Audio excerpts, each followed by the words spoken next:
accents. Let's hear it. Let's hear an Englishman doing an American accent. I can't even think of which one to do. Just do hard R's, because that's all you guys know how to do. No, don't do country. You guys can't do country. Don't do. So we've been live for like we're gonna be 15, 20 seconds now. Really? Oh my excellent. God. Welcome to the MMA Depressed-us, and we are starting off with Phil McKenzie trying to sound like an American, mostly because Connor knows some German people and thinks he can talk like them, and wanted to pull that out for everybody on today's show. Connor, would you like to introduce yourself with your terrible German accent? Hallo, ich heiße Connor und ich kann Deutsch. Ich kann Deutsch, natürlich. Nur ein bisschen Deutsch. All I hear is that you have low ambition, and that sounds right. Nur ein bisschen, it means just a little. I can only do a little German. Yeah, okay. Heiße Connor? Ich Does that make heiße. sense? I am called Connor. I could thought say- heiß was like a word for hot. My Name is Connor. I could say that. Yeah. All whatever. right. Enough of Don't this. make me show off, boys. I still want to hear Phil's American accent, which Zane, I would like to point out, hit play on this so that Phil would hopefully embarrass himself by beginning the show with his American accent. He did it for a couple seconds, and you talked over it. He so. said, "Hey, y'all." Yeah. It's something like that. It's as far into the weeds as I want to get on this. Anyway, welcome viewers to the MMA Depressed-us, and we are here this week to talk about. I wanted to try and like get more into old school, but sometimes new shit pops up that I just can't help but jump on, and so we are watching Jon Jones versus Ovince St. Preux this week. That is our highlight of the evening, our most depressing, our letdown fight, because a lot of people had that pegged for Jon Jones to just do work on OSP, and we ended up with a pretty slow simmer of a fight out of it. So we're going to be rewatching Jones OSP. For those of you looking to sync up live and watch along with us, our first fight of the day will be the all-time classic good-bad fight, Nate Quarry versus Caleb Starnes at UFC 83, a fight that started many a MMA fandom meme for years and years to come. And it ends with a professional fighter chasing his opponent while doing this. Yes. Or something like it. So we have to, we have to be going all in on that one. We couldn't pass up the opportunity. And in between these two, in the middle, is Colton Smith versus Mike Ricci. That is our bad fight at Tough 16. An ugly mess of a fight. I guess it actually makes sense now that I'm thinking about it more that we put the bad fight right in the middle, because those two names, they ring no bells. They don't give me any emotion whatsoever when I hear them. So I would never watch a show if it was billed with that as either the first or last fight. Who would ever want to rewatch Colton Smith versus Mike Ricci? It's true. It's the fight that won Colton Smith the Ultimate Fighter season 16, and then immediately put him on a 3-fight losing skid to get cut quicker than any Tough winner ever has, I believe. Really? Yeah. He might be, I think, the worst worst Tough Tough winner winner. ever, right? The only other one I can think of is what's his name? The guy Anderson Silva fought. James Irvin, is it? James Irvin, James did he win Irvin? the Ultimate Fighter? Did he win the Ultimate Fighter? I thought he was believe on the Ultimate Fighter. He was the other winner of the season that. Oh, maybe I'm wrong. I thought he won that same season that Matt Serra won to get a title shot, and his title shot was Anderson Silva, but maybe I'm wrong. That was definitely a light heavyweight. Yeah. So he didn't get a title shot out of it. I thought that was how he got his title shot. Let's put it this way. Colton Smith's UFC run after winning the Ultimate Fighter was worse than Reginaldo Vieira's current UFC run is after winning the Ultimate Fighter. Yeah. And Reginaldo Vieira is probably one of the least impressive Tough winners ever. Yeah, I forgot he even won Tough. Tough Brazil. I mean, if we want to we could also bring Tough China into this and really get dirty, but we should probably move on. At this point, they're all tough. It's really not important. Like tough smashes, tough Jim versus Jim, tough Australia versus Canada, tough. It's all tarred with the same shit stick. This is depressing me. This conversation. Just talking about the existence of the Ultimate Fighter. So if you're unfamiliar with the show, to get us back on track, we will be watching these 3 fights and talking our way through them as best we can, trying to figure out just what went wrong, or if nothing else, trying to distract ourselves from the horror that we are observing. I will count you down to start the video. We are starting at 0 on Fight Pass for every fight, so you don't have to do any work to sync up with us. You don't have to, do any advanced planning or anything like that. Just start when I say go on the beginning of the Fight Pass video for each fight. If you are doing it through some other means, watching on, your own personal DVD or ripped copy or whatever, then Connor will try and tell you when the first round is going to start so that you can sync up there. He's not always very good about that. Phil is not always very good about knowing when the round is going to start and just talking over Connor. I'm aware. It's just hard for me to get in to say when the round's going to start. Yeah. So we have multiple issues with this syncing accurately, but that's the general idea. Maybe someday for an MMA Depressed-us, we can just watch an episode of the MMA Depressed-us and just talk about how shitty it is. That is far too meta. Yeah, I don't think even I'm not willing to put up with that much of myself. So, I'm not willing to watch this show. Hell no. All right. On that note, let's get Nate Quarry versus Caleb Starnes started. Everybody ready and in position? I'm ready. Yeah. All right. Starting in 3, 2, 1, go. That was pretty good, Zane. That was a pretty good tempo on that one. I'm trying just for you. I'm really trying to keep that consistent and make it nice and easy on you. If you do mess it up, I do expect Phil to do his best J.K. Simmons impression to chastise you. No. None of this is okay. None of this is acceptable. So is it Caleb or is it Khalib? Because I've always said Khalib to myself. I've always said Khalib, but it may be Khalib. I think it might be Caleb, though. Caleb. But I think it might just be like an American spelling of Caleb, like some sad suburban parents' idea of a terrible name like that. I just assume it's the trashiest version of an already acceptable name. Yeah. It's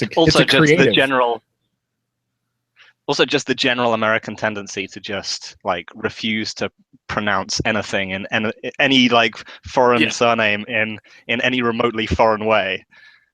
Yeah, I'm the kind of reason we get people like Lance Benoist and yep. That I was recently within spitting distance of Versailles, Kentucky. Nice. Classic. Oh. So what about this is not fight related, but we're just waiting for this awful fight to start. What about I've heard someone complain about how Americans say words like names like Greg. That we can't pronounce that long E sound. I don't know. Or maybe it was Craig. But I'm pretty sure British people say Craig and we say Craig. Craig? None of this is ringing any bells. I've never said Craig in my life. Craig. That's what they think. Okay? I'm not owning up to any crimes. They. They. Your people. Mysterious snobby British people. Just to put us back on for a second. Nate Quarry's walking out. And I don't know if you guys were watching that whole like highlight of him coming in at kickboxing, and it really was a great highlight of just how different of an era of MMA striking that was. Like, for some divisions, because Nate Quarry is like the John Vellante of his day. It's just that back when he was John Vellante, it was a viable style to use in the welterweight, middleweight division. Middleweight. I believe. Now the bar has been pushed back. It only works. And not very well at light heavyweight now. The same stiff, all-power kickboxing style. Yeah, because just watching that, like watching his highlights, I'm like, Nate, wow, he looks, he not only does he look super wooden, but he looks really effective. You know, like he's out there kickboxing up a storm. It's gonna stay like maybe this style will always have a place in the UFC, no matter how far it evolves. People in the future will be looking back and they'll be like, "Wow, look at how clunky look at how clunky Gian Vellante is." And then you'll have to remind them. You'll have to be like, and there'll be some dude with a mispronounced name. He'll be like Jeb Camembert, like. Jeb Camembert fights just like Gian Vellante, and be like, "Oh yeah, everything. The game itself has moved on, but that style is somehow still around." Next time I play an MMA video game, like an EA MMA game, I am definitely making my character's name Jeb Camembert. I like to think too that it's just a function of size, and so the way that will exist in the future will be that we'll have to keep adding heavier and heavier divisions. Yeah, so but what about this Yeah. super heavyweight? He's as bad as John Vellante. Yeah, it'll be like a 340-pound man that kickboxes like that. Yeah, I think I've already like put out my theory of that, like, and I think Zane probably agrees that that basically over time MMA people are literally just going to evolve into like separate races, like that H.G. Wells short like story, the time traveler, like the Morlocks and the Eloi, that will be separated somewhere. It's like that. Somebody did a rendering of what humans could look like in 500 years. Exactly. And it's like some disgusting blob with a rib cage designed to absorb car crash impact. Exactly, that's a heavyweight. That's a heavyweight. That's an evolved heavyweight. That is what heavyweights will look like centuries from now. Oh, I can't wait. Meanwhile, your welterweight and below will just have evolved, so they literally have like no torso, and they're just like they're going to be like some ultra Rockhold Connor hybrid with no torso and just incredibly long arms and legs, wide shoulders, and like a huge butt. And then all giant hands, thick ass. That's what we want our midweight. And then flyweights will all look like Demetrius Johnson, exactly, but with pointy ears.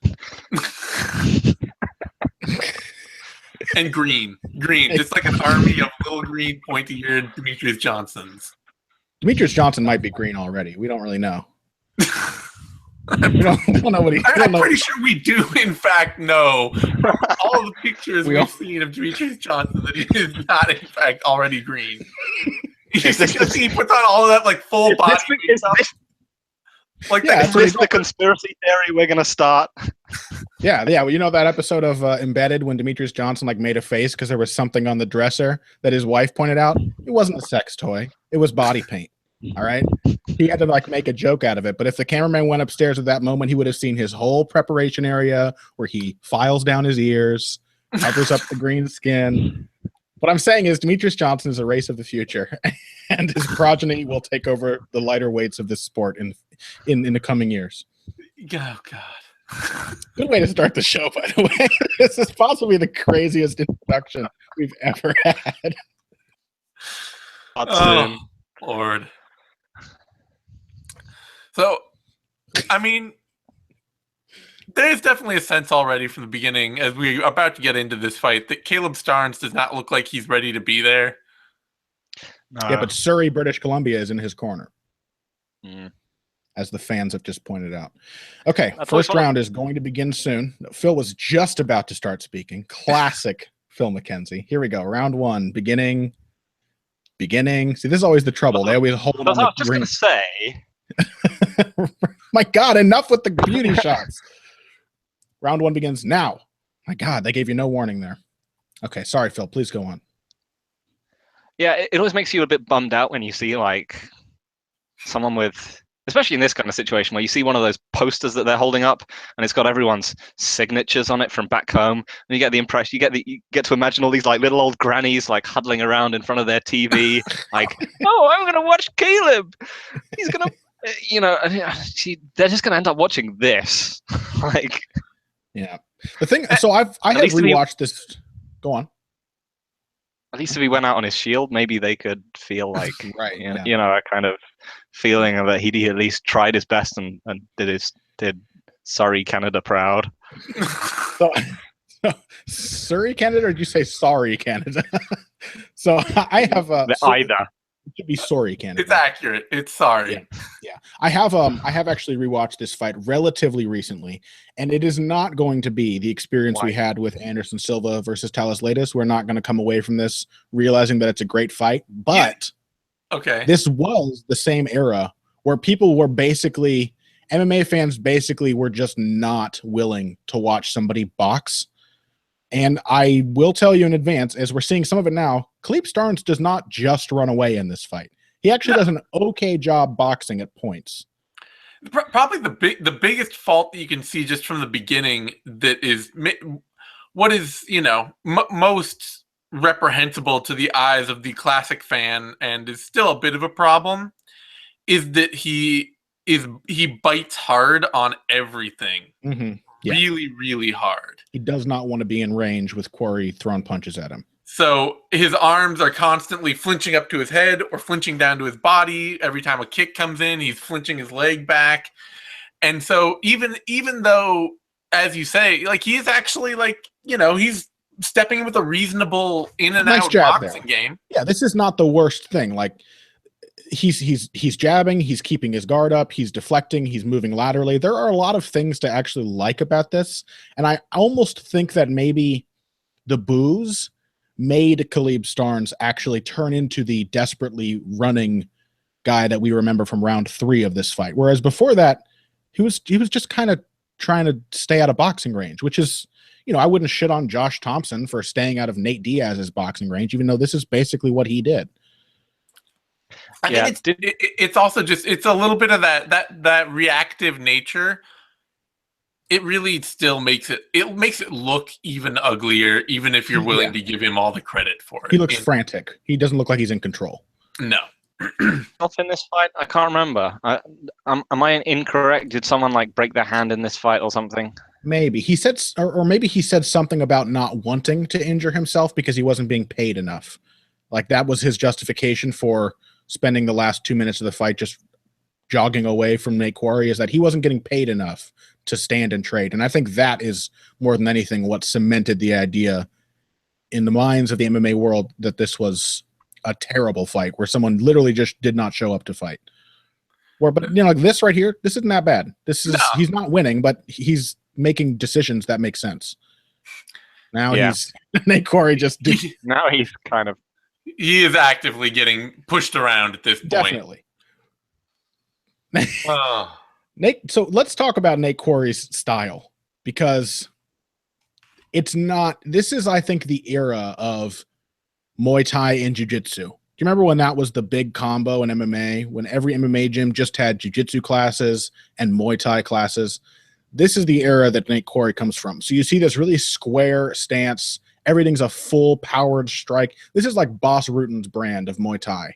And it doesn't work for most people who aren't Boss Rutan very well. I mean, you can definitely see the openings. Even Nate Quarry wins this fight comfortably, but you can see how stiff and open defensively he is every single time he attacks. Mm-hmm. And it's definitely Quarry fights like there's a rod in his spine. Yeah.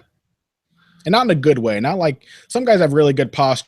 Like Joe Benavidez looks kind of weird, but his posture is always nice. Nate Quarry's is very unnatural. He looks like a mannequin that's been brought to life. Well, and I think too, I mean, his career kind of ended early because of back problems, right? If I'm remembering properly. Sounds about right. Which, given the way his posture is, that may have a lot to do with it too. He just doesn't have much mobility. Yeah, could be. Or maybe he's already had back injuries that were. Yeah, that's what I'm saying. Is that he's had injuries. I like his. Oh. Yeah, I do like his body shots. Yes. I have to say that. But he's in no way cutting off the cage, or I mean, this is one of the reasons why Caleb is going to be able to run away from him. Yeah. But he does a sort of, it's a bit Lineker-esque in that he's just like, all right, I know he's going to be moving this way. I'm just going to throw a big arcing shot to the body. And honestly, more people could do that, even nowadays. Oh yeah. Yeah, why not just lead with a big wide right to the torso? You're going to hit arm or body, but you're going to stop the guy in his tracks. You're going to do something. It's kind of Nate Quarry is kind of a much less graceful Rick Story, with his boxing. Mhm. Yep. You know, where the posture's there. What's that? Yep, go. Well, you know, the stiff upright posture, the body shots. There's a lot of things to like, but it just doesn't look natural anytime he's doing it. Everything just looks very forced. Like his feet he's like Rick Story combined with Jake Shields on the feet. His feet will just get into weird positions. His chin will fly up into the air. But if you aren't willing to stand there and counter him, then why the hell not? Yeah, and I think his posture is also a little just that bit more broken than Rick Story's, which meant that he got, you know, because Rick Story's head is very much kind of over his shoulders. It's relatively far back. He's being supported by his spine, whereas whilst Quarry's really stiff, his head is also actually pretty far forward, which meant that you get things like the Franklin knockout, which has just never happened to Story. Even he got finished by Cerrone, but that was a kind of multi-punch, you know, getting put out of position with every shot type thing. Whereas when Quarry got hit real bad. Yeah, that's a good point. People don't really talk about how posture affects the ability to withstand a punch, but there's a genuine Rick Story is like shoulders back, chin down. So it's kind of like sucked into himself and very stable. And Quarry's kind of more like an Eddie Alvarez, head hanging forward, and the chin is just not supported. So fortunately for him, Khalib Starnes is not capable of hitting him with a power shot good enough to punish him for that. Though he did land a nice 1-2 at the open of this round. He did. He just doesn't sit down on anything. Yeah. Part of that outboxing style he wants to play is that everything's light on his feet, lots of movement, and no commitment.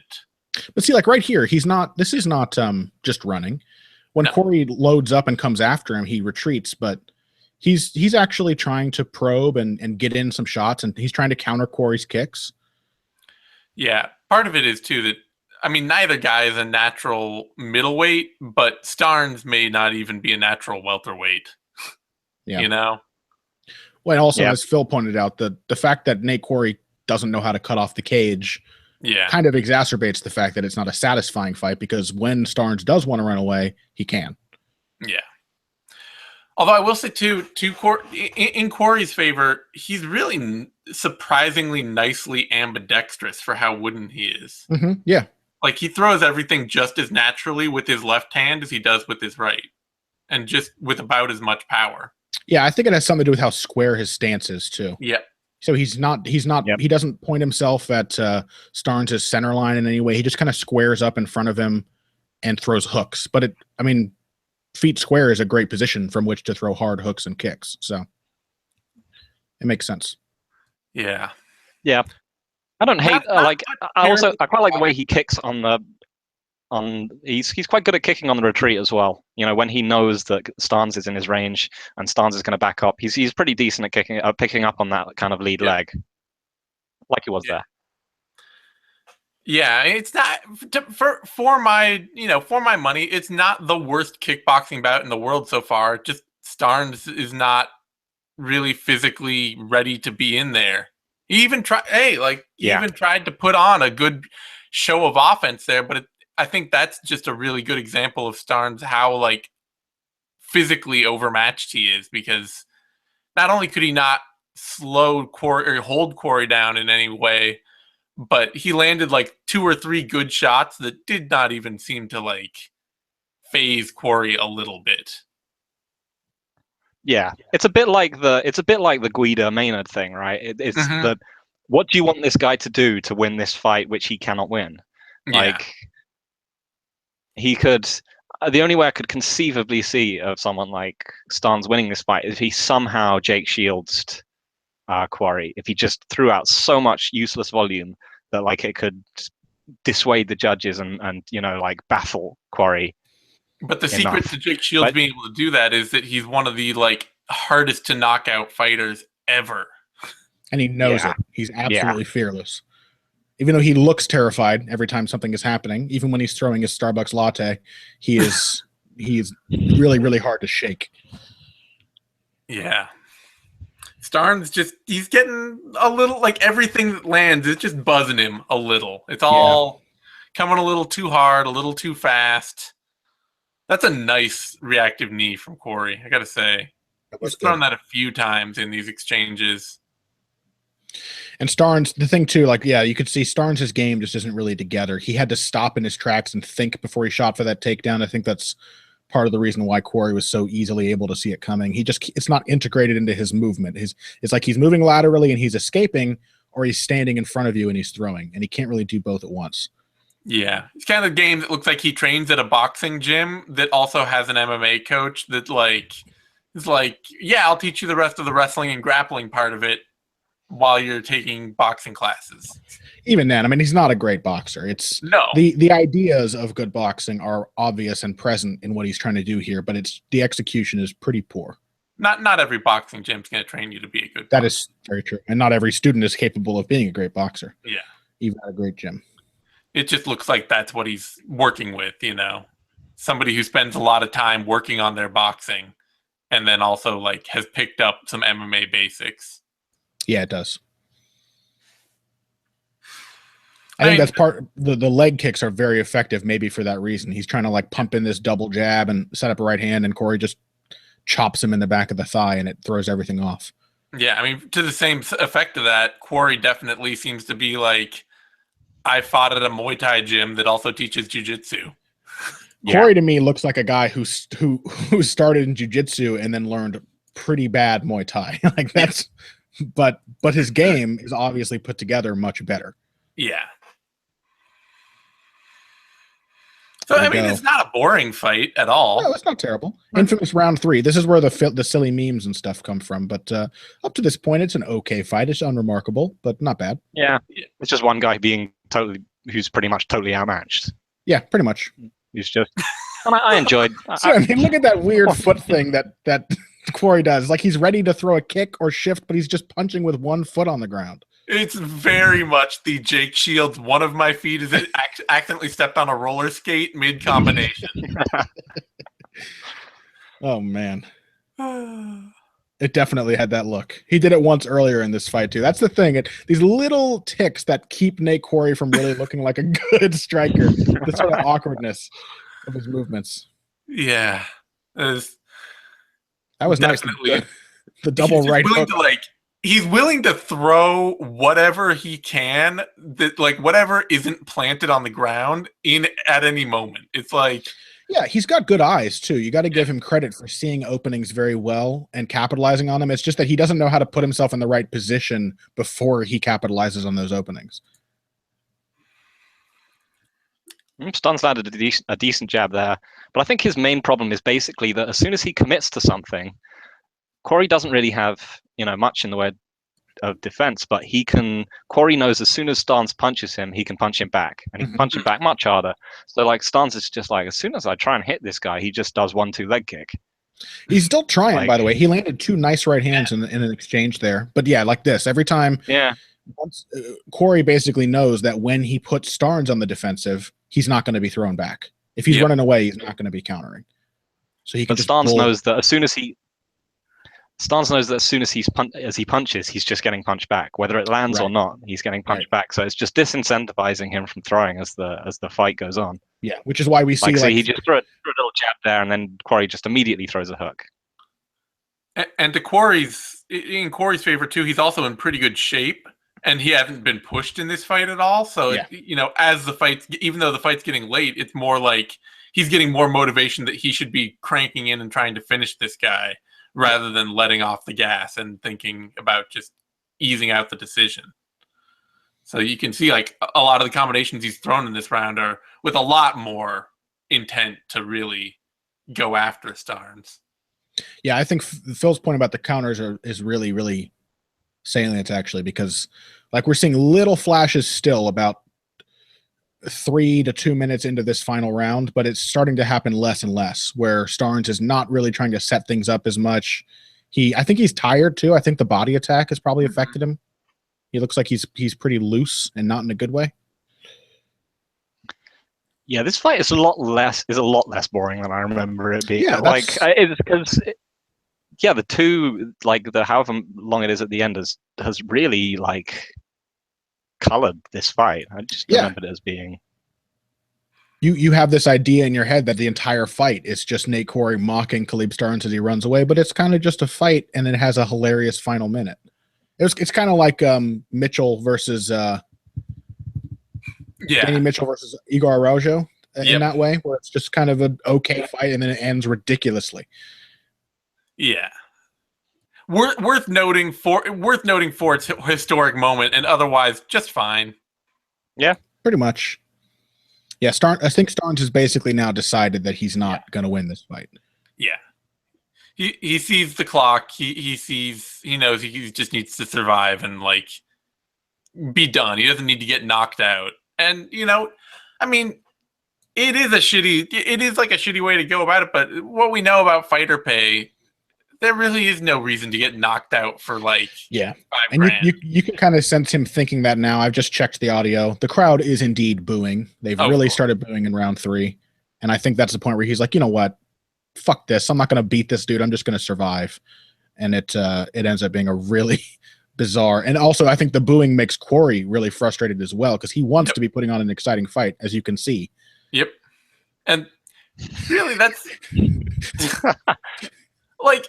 Part of that too, I gotta say, for that minute, that like few seconds there of Starnes backing out, the real point of this is that Quarry doesn't know how to cut off the cage. Yeah. I always have trouble getting on the side of the guy who's pissed off because the other guy keeps escaping. Then don't let him.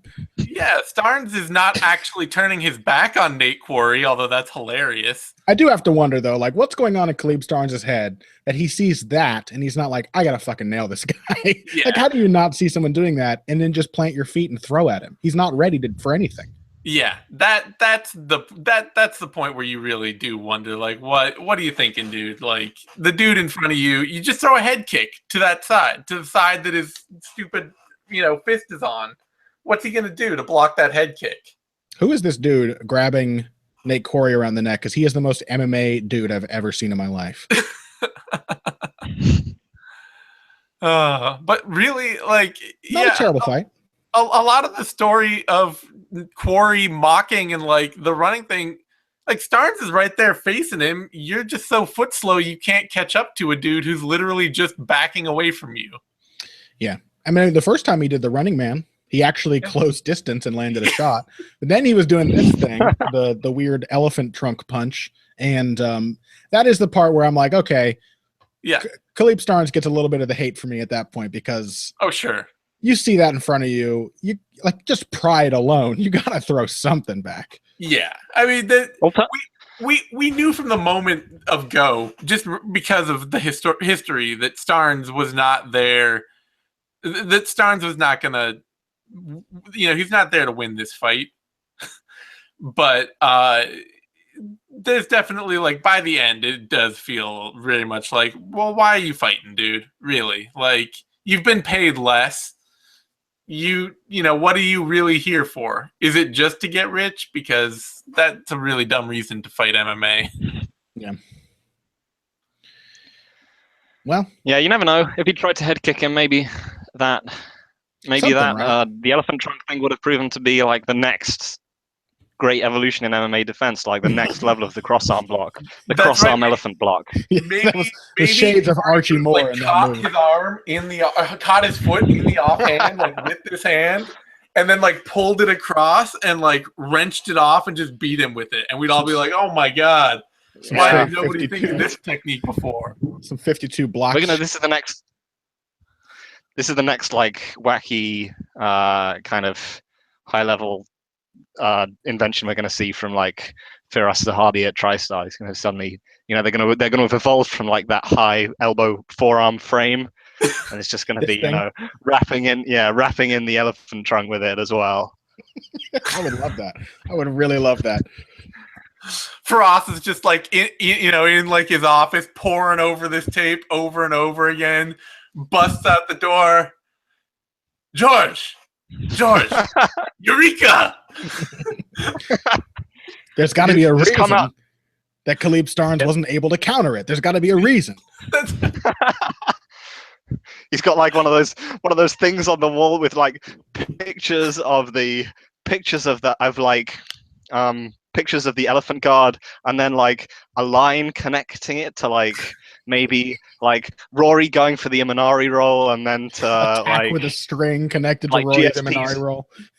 GSP's weird like overhand right against Shield, and then they bring it all together into like he's like, okay, we fake the Imanari roll, we go into the Elephant Guard, and then we bomb him with the overhand. And then last, yeah, perfect. Oh, this has got to be one of Kenny Florian's first post-fight interviews, right? Yeah, it must be. Yeah, like because this is still. I do not remember him being still fighting, obviously. So this is in 2008. Yeah, I don't remember him doing like any stuff back at this point, but it's like watching early UFCs and they have like Eddie Bravo there doing scorecards. Like, what the hell is going on? Yeah. It's weird that he's kind of been weeded out of the commentary team, considering he was like one of the first fighters that got brought into it. Yeah, he's still there. I do have to say though, like, not to trash our dear friend and our dear plagiarist Kenny Florian, but I do prefer like Dan Hardy or DC or Dominic Cruz. I think they're better, or Brian Stan, obviously. Just as long as it's not the 3-man booth. That thing is painful. Yeah.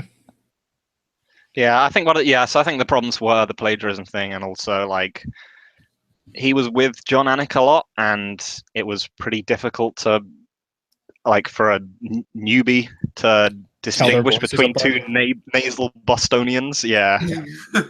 A lot of people, I never got it, but a lot of people talked about how they could not distinguish their voices, so it was a problem. It was. All right. Let's move on to Colton Smith versus Mike Ricci before we get into too big a dissection of Kenny Florian's play-by-play career. Let's do it. All right. So Smith, Ricci, the Tough 16 finale for everyone looking to dial the next fight up. And we are starting in 3, 2, 1, go. And there's a hesitation just for Connor. I didn't have my mouse over the button, so, Well, you had your mouse over the button, so it's fine. All right, Phil, come on. Where's that J.K. Simmons impression? I want to hear your best American accent saying the words, "Not my tempo." That's what I want to hear. I can't think of how to do J.K. Simmons, unfortunately. Oh, silence from the Englishman. Yeah, that's right. This is a culture war now, this show, where you just mock us for not pronouncing foreign words properly, and then we just challenge you to do our shitty accent. Colton Smith showing his incredible MMA training by carrying a wooden gun around his gym. Hey, it worked for Valentina Shevchenko, all right? And actually, that's training with... They should have... They should have had, like, some army combatives. Like, they should have let Colton Smith pull out more army combatives in the cage. Like, give Mike Ricci a wooden knife and then let Colton Smith go after him. It might have made the fight more interesting. I seem to recall, like, for this one, this was the one where Colton Smith was talking about how this was how MMA was easy and fighting was what because he was a soldier. Yeah, so MMA is no big deal. Yeah, and then he went on to get splattered in his next 3 fights. Yeah, Colton Smith though, just that is a type of American person right there. Oh yeah, like this ruddy-cheeked.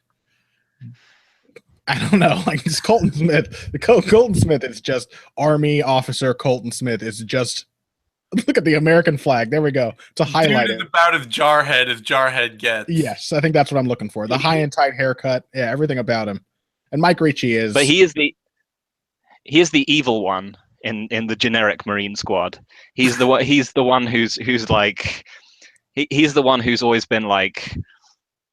He's always been like racially bullying like the black guy who ends up tragically dying. But then this guy, like the Colton Smith character, will also die. See, I don't think the generic Marine squad. They're always exactly the same. If I'm thinking like a Hollywood casting agent, then he's not the evil one. He's the dumb one played by Jake Busey. Yeah, exactly. He's just like the one who's just really jingoistic and just doesn't have any critical thinking skills. Not to fault Colton Smith, but as a movie character, that's the role he gets. Whereas Mike Ricci looks like some kind of like hyper-sexed Euro trash in comparison to Colton Smith. Pouring white wine. He's pouring out wine. Yes, look at this guy. He's Rory McDonald before the dark side hit him. Like, he's Rory McDonald if Rory was popular in high school and didn't spend all his time listening to like Anthrax.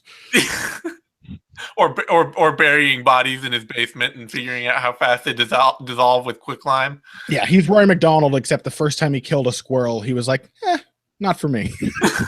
That's the difference. Oh man, they really did. They tried to hit the contrast between nations and personalities in that promo, didn't they? They really did. The imagery was not subtle. So is it Barry Pepper in who's the guy in Saving Private Ryan, the sniper up in the clock tower who's like reciting Bible verses, he's shooting people? Is that who we're thinking of as being our Colton Smith? Yeah, the American Friedrich Zoller. Definitely. Yeah. Barry Pepper really resonates here. I like the Barry Pepper thing, especially too if you've seen like the Three Burials of Melchias Estrada kind of thing. Oh yeah, it's a great film. I'm out here shouting out basic ass shit like Quentin Tarantino movies. Zane is talking about some obscure shit I've never heard of. But it's Tommy Lee Jones. It's a bad obscure. It's a very Zane film. Apart from being made in the 21st century. Wait, a very me film? Yeah. Is that what you said? I hate that movie, but okay. Yes. Huh. Really? Yeah, it's way too depressing. It's everything. Watch a bunch of really bad shit happen to everybody all the time. Sounds like my experience watching Breaking Bad. Not to derail the show by saying that I didn't enjoy Breaking Bad. Oh no, you two don't know starting on your Breaking Bad things. Zane likes Breaking Bad, right? No, I don't. Oh, me neither. No, he doesn't. It was made in the 21st century. It's a TV series. Yep. You've already way out of my wheelhouse. Here we go. Round one begins. Right. 3, 2. 3, 2. Here, round one begins. Here we go. Round one's about to start. Here we go. Hold on. Round one's going to begin right now. Okay, there we go. Always very succinct with those fight starts are the production team. Colton Smith does look a little bit like he just like spent a year starving on a ship in the South Pacific. Colton Smith looks like he has scurvy. He looks a little skinnier than he's supposed to be. Like, he's wiry. He's a wiry guy, He doesn't look like he should be that thin. Like, his shoulders are broad, and his chest is broad, and then his waist is like that. Yeah, he would have been like a little wayfish nerd if he hadn't grown up on a farm. That's Colton Smith, man. He's okay, so not bad to start. Colton Smith, aggressive with the takedowns. Mike Ricci hammering him in the back of the head with some downward elbows. Yep. Pretty good dicey action to start off with. Colton Smith looking where the choice of gray and like I'm usually all for tight shorts on fighters. I think that they promote better range of movement. They they look good. They look classy. I don't care about seeing a guy's cup. That doesn't really bother me one way or another. I'm not there to watch a guy's dick. It doesn't, it's not a big deal. But his dude just looked like underwear. Colton Smith just looks like he woke up and he decided to go fight out of just fresh out of bed. He literally just rolled out of bed. Is that Rousey in the front row? Yeah, that's Rousey, right? Maybe. Is this what I just saw? Is this the era where they were making Ronda Rousey go to every UFC event? She's back there. There she is. In a black dress, Ronda Rousey, before she got into her new obsession with clothing that looks like it's been shredded in the post-apocalypse. Colton Smith taking the back, looking very good. I gotta say, Colton Smith looks really dominant on the ground here. Really nice. Yeah. He had really good control getting to the back too. He could have lost it there, but he managed to keep the position really well with a seatbelt, I think. Very aggressive. Yeah. I don't really mind Colton Smith. I've never been I've never been like a lot of people thought he was like boring and terrible. I mean, admittedly, we're watching this fight, but like he's one of those guys where he's just gonna like. I respect consistency and people just trying a game plan, and Yeah. he just does that. He just goes out and he'll just flail his way into the clinch and try and take you down, and he'll just try his damnedest every time. And that just got him. It would get him destroyed in all the fights after this. But like, I kind of like it's not like he was ever not trying to win. Yeah, this Well, is he's an American Takanori Sato. Yeah. You know?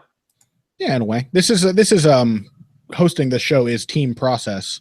Hashtag team process. So if somebody does something and it makes sense in the fight, I'm probably going to forgive them for how ugly their technique might be. Like, I like to see people who have a goal and actively and intelligently pursue it. Yeah, I'm always happy to watch a guy actually try to win a fight. Yeah. You never have to look at Colton Smith's fights and say, what are you doing to win right now? You know what he wants. He wants to take down. He wants to just tie you up in a pretzel on the floor. And he wants to avoid all semblance of striking in the spaces between. In that faint body, like he was in on that body kick, and he's like, "Nah, I better not throw that. I think I just better check it down." And pirouette away. His striking is the version of the like if you're I don't know if either of you are big NFL fans, but he's the check down quarterback of strikers. You probably picked the worst. You probably picked the worst audience for that reference, Zane. Okay, well, whatever. Basically, if Colton Smith sees the wide open dude who's like 30 yards downfield, and the covered wide receiver running a slant route 5 yards, he's gonna throw the ball 5 yards because he knows he doesn't have the arm to get it down there. Yeah, he understands his limitations. What you're saying? Maybe too well. Like, the wide open touchdown. He's like, no, I can't throw that far. I better go with the guy who's covered right in front of me. He's very strong in this body lock, though. Like, that is a mean waist cinch he had on Ricci there. And nice head pressure to, like, he sort of buckled his spine and dragged him to the ground because he kept really good head position while keeping both hands around his waist. Well, I mean, to be fair, Ricci did steal his pants. So until he out-wrestles Mike Ricci, he doesn't get his pants back. Man's on a mission. He needs to walk out of here wearing jeans.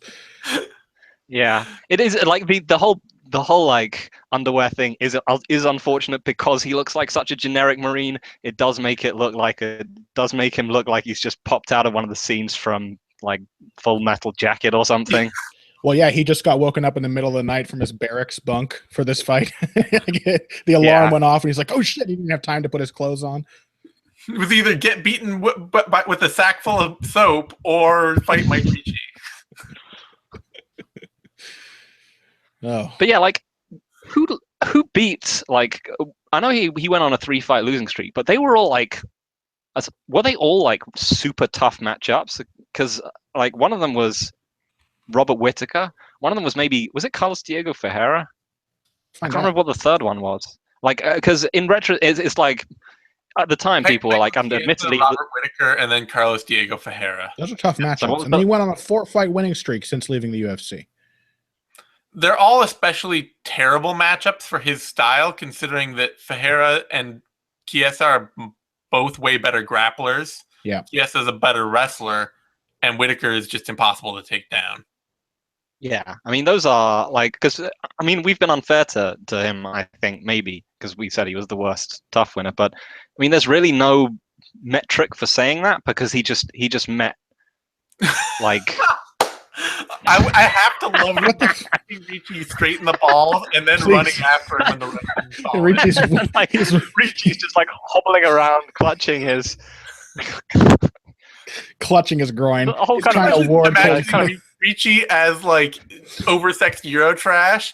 It just is sort of that idea that would be like the, not only did he get kicked in the groin and that hurts, but it's also like the worst possible thing that could happen to him, and he just looked so horrified. I just kind of saw it more as this, it's like a scene from like American Pie 5, where like the attractive, like the more attractive member of the quartet, like gets trapped by this dude, like by this Marine, and then kicked in the balls by him, and is trying to escape. Like, Mike Ricci is like the cool member of the nerdy group, but he's just not cool enough to actually. Yeah, He's always tough around his very nerdy, emasculated friends because he gets laid. But in front, like Colton Smith, just like Colton Smith finds him having sex with his girlfriend and kicks him in the balls, and then we get that scene. Yes.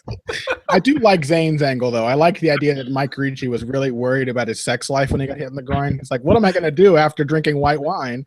Yeah. It was less even this hurts, but like, dude, come on. My lifestyle. Yeah. Hit him right in the lifestyle. You've just screwed my whole weekend now. Colton Smith, though, man, every time he gets this waist cinch or body lock, it's just extremely heavy and relentless. I mean, his wrestling was actually really nice to watch. I mean, it's the whole dedication of style thing. When you have one thing you want to do and you press it really hard, that, there's nothing wrong with that. Like, I want to see that out of fighters. Nice back takes, too. Ricci cannot get up against the fence without getting his back taken. So, not the worst fight imaginable, considering that Colton Smith is getting to do what he wants to do to try and win. Yeah, I think it's mostly that people just hate him. Like people just thought he was a dickhead. Yeah, that's definitely some of that. Same selling points as Tim Kennedy, except he's not like a teacot. He doesn't have his whole supporter base. And then the same selling points as Brian Stan, except he's not like a handsome Superman facsimile with charisma. He's just Colton Smith. He's not magnetic in any way. No. And he's very much in the John Fitch school of grinding. Oh, yeah. That's all right, though. I'm not a huge fan of Mike Ricci, and imagining him as like despicable Eurotrash allows me to enjoy this more. He does seem just completely at a loss as to how to fight this fight at this point. Like, Ricci just looks like he's having the worst time of his life. You just imagine this as like an extended shot from like a Porky's sequel. It just has the feel of like some shitty 80s comedy where the cool nerd is getting beaten up by a Marine. I love it. Mike Ricci, though, very good at hiding that chin, you got to say, because Colton Smith's gotten in on about 3 or 4 decent choke attempts and has not been able to cinch it in. It also may just be that Colton Smith is a much better back taker and wrestler than he is grappler. Perhaps, yeah. Better with the ride, not so good with the finish. Yeah, like he's just going for the same thing over and over again. He's not really doing anything to actually set Ricci up and make Ricci have to think and hand fight. And it almost looks like he's too worried about being able to get back to a strong position. So he's like pulling on the choke, and he feels Ricci slipping, and instead of tightening the choke or perfecting the grip, he's bailing out and getting back to the back or trying to get top position. His ride game is much better than anything else. And maybe that's, to your point, what you said, Zane, about him being maybe too aware of his limitations, that he won't just allow his grappling to flourish as it looks like it probably could. I also feel like this is a classic, like, tough example of the finale where there's been 2 people going through, and one of them is this dynamic knockout artist, and the other one is a relatively boring grinder who has wrestled their way through the house. And it would get to the finale, and everyone would be, and everyone's thinking, "Oh yeah, is the dynamic guy gonna knock him out?" It's like, nope. Just like every other time, the grinder guy is gonna grind him out. This is Gastelum Hall, but a bootleg version. This is Gastelum Hall if it was like made by the Asylum Film Company. This is the Esparza. Yeah, this is the Transmorphers to Gastelum Hall's Transformers 3. Atlantic Rim. Mike Ricci loves a good Atlantic Rim. Get enough white wine in him. Get enough white wine, and then that guy can't be stopped. Oh Lord! You said it. Would that make him Eurotrash though? We have gone way too far off the rails. It's horrible. This has definitely been one of our weirdest. Yeah. Like, this is Oh Lord. Oh, he kicked him right in the dick, didn't he? I want to see the rest. I want to see after the break where Colton Smith's like, am I allowed to keep killing him? And Mike Ricci's like, no, please stop. He just doesn't. Not a terrible fight. It's very similar to the last one in that it's just kind of unremarkable because it's one-sided. Yeah. But really, Colton Smith's just kind of having his way. That little double step he did to rush into the clinch was... Why isn't Mike Ricci throwing jabs? Why is he only throwing kicks at this wrestler? Not very good. It's very, especially from like, wasn't he TriStar at the time? Yeah. You've seen Faraz in the corner. Faraz was like trying to say, like, go for the elephant arm block, but he wasn't hearing it. He wasn't listening. I mean, Mike Ricci, he's not bad, but he wasn't very experienced. Nah, that's not even true. He wasn't very experienced at this time. Neither was Colton Smith, though. Colton Smith was a lot less experienced. Ricci was 4 years into his career at this point. Yeah, that's true. Also, not only did Smith get a murderer's row, but he had just debuted in 2011. Yeah. And he fought Robert Whittaker in 2013. Yeah. So Smith was just pretty ridiculous. really inexperienced at this point. Maybe Colton Smith will be back in the UFC someday. Who knows? How old is he? He's 29. He's on a... He could. I don't know if he's still in the military, though. That may slow down his career to the point that it never really gets going. Yeah, he hasn't fought in. Well, he had 3 fights in 2015, 1 fight in 2016. Who knows? Yeah, he's not a bad fighter. He could come back. He may not be the kind of fighter the UFC wants, but they got Des Green, and that shocked the hell out of me. Yeah, he's not a bad fighter. He's just not an exciting one. But that shouldn't be. It's a spectator sport. I get it, but that shouldn't be enough to. Yeah, be he's going for stuff at least. Yeah, why not? He's looking very good in this fight. Yeah,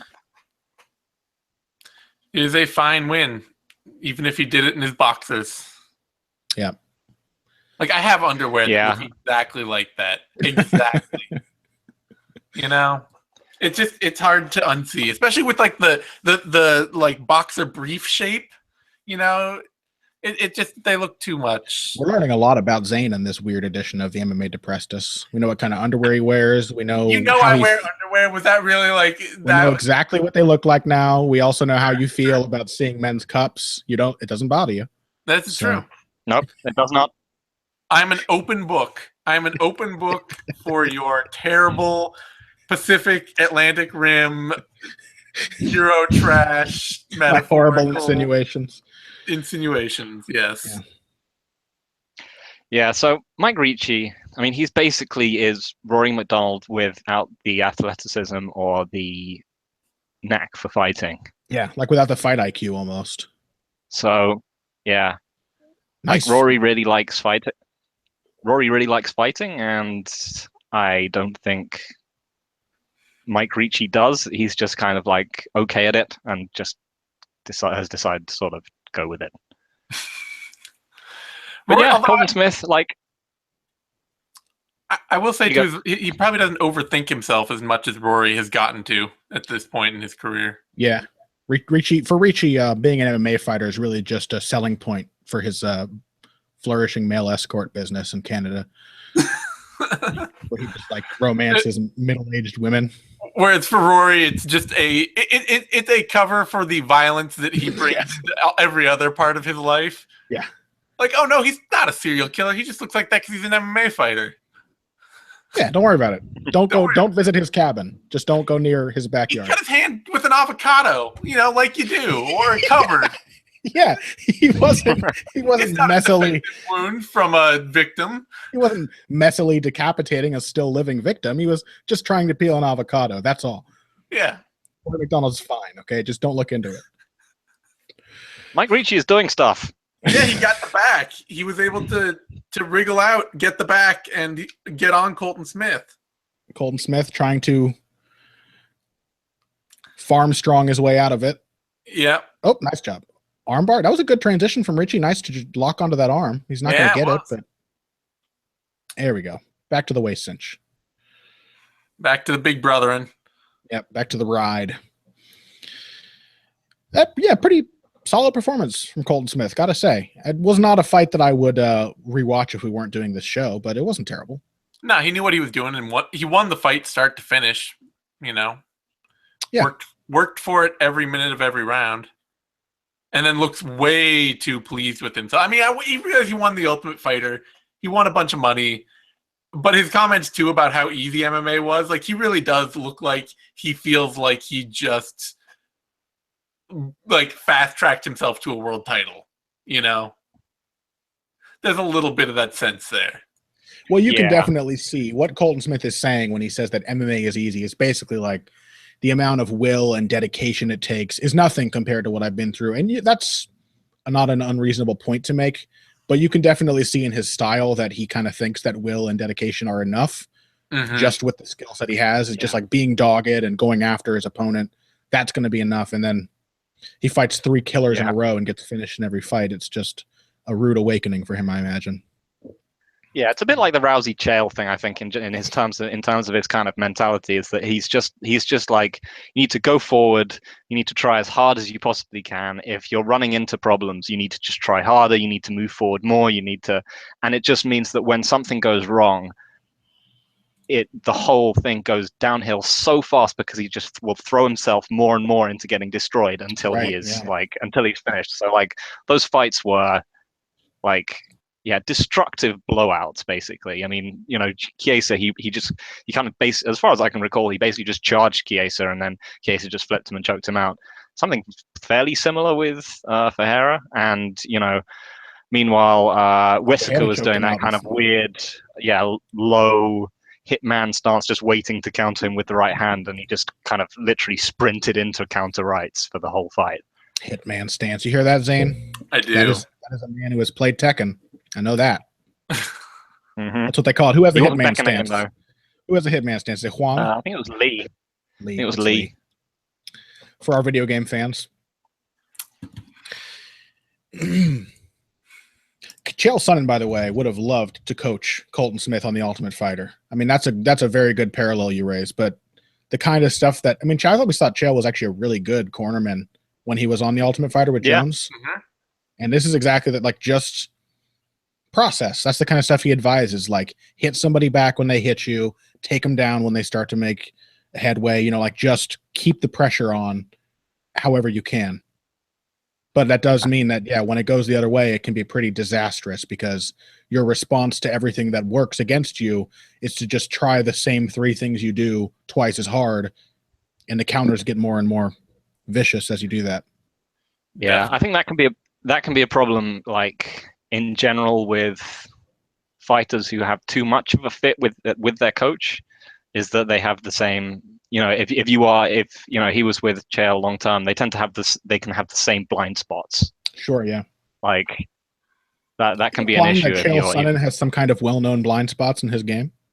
No, he's the pound for pound king.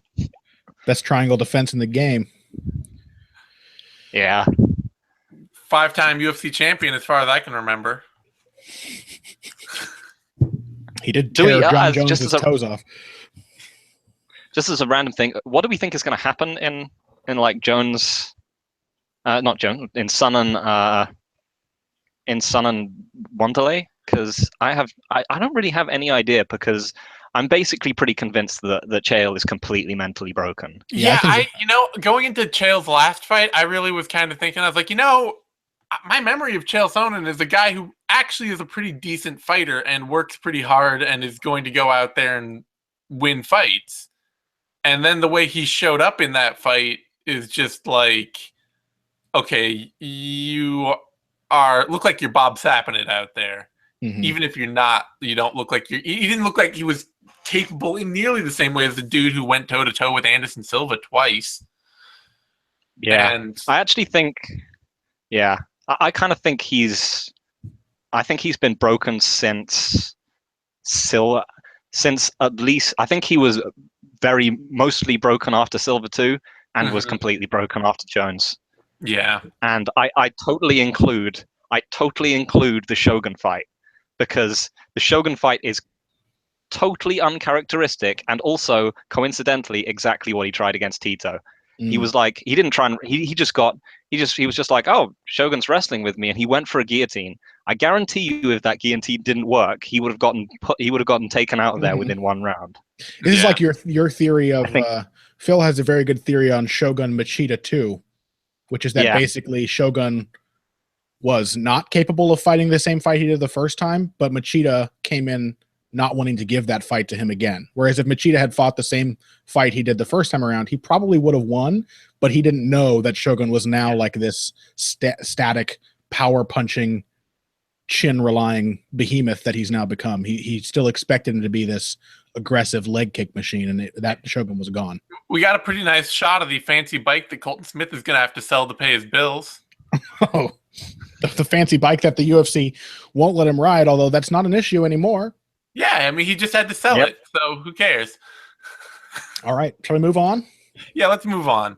All right, last one now. Jon Jones, OSP, UFC 197.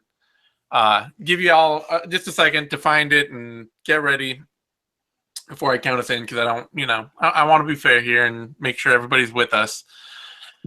I don't know that I actually expected better out of this fight, but everybody else did, so that's why we're here watching it. All right, we're going to start in 3, 2, 1, go. Oh, that was airtight, Zane. That was probably the best one yet. I made sure to have the cursor on it that time.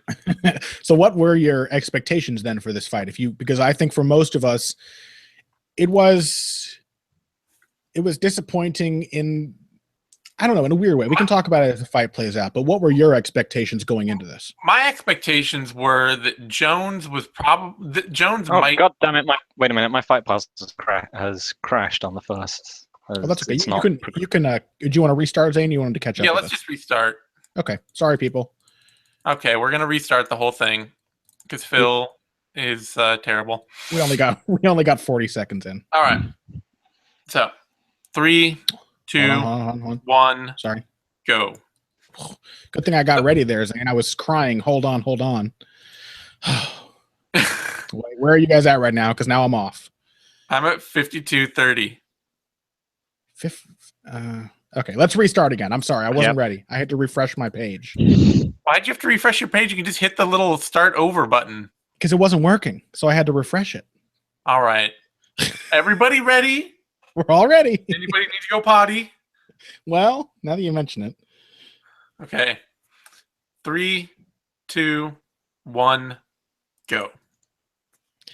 All right, we're good. We're all rolling. Okay, Zane, you were saying. Okay, so I was saying my sneaking suspicion was that because Jon Jones these days is not the world's greatest finisher, he's never been a great knockout puncher, and he's not a submission artist, so he's just not going to get a lot of finishes.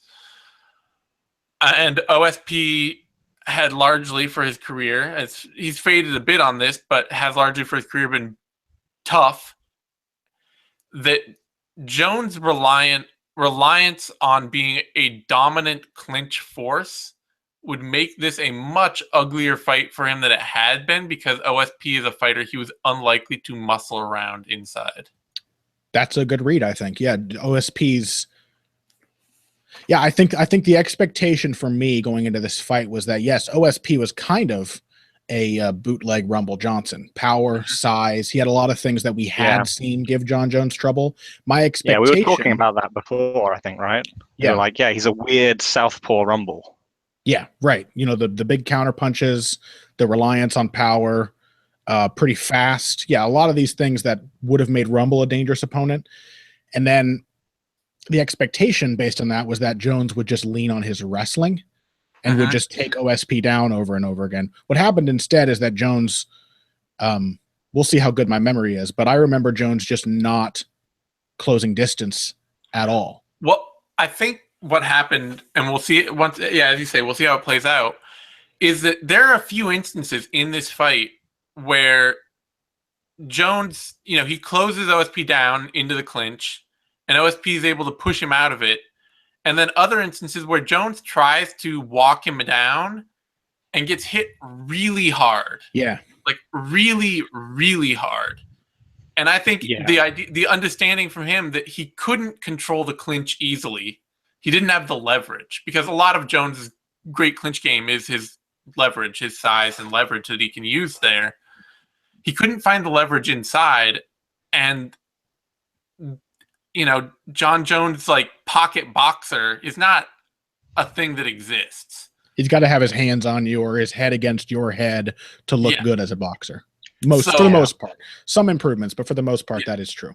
So he was going to be stuck out at range against OSP or risk getting hit really hard. And Jon Jones out at range, like, he's got all this crazy reach and he's got some fun techniques, but he's not a good range striker. Yeah. So Phil? You go for it, Connor. Okay, well, I was just going to say one more thing is that the thing that has given Jones trouble, I think we can now safely say, not to jump on the bandwagon of Jones is only good because he's his size, but I think he really does have trouble with people who are similar in build to him. I think he kind of, it messes with his confidence a little bit. So we saw in the Gustafsson fight how uncomfortable he was, because Jones has always been an all the way in, all the way out kind of fighter. The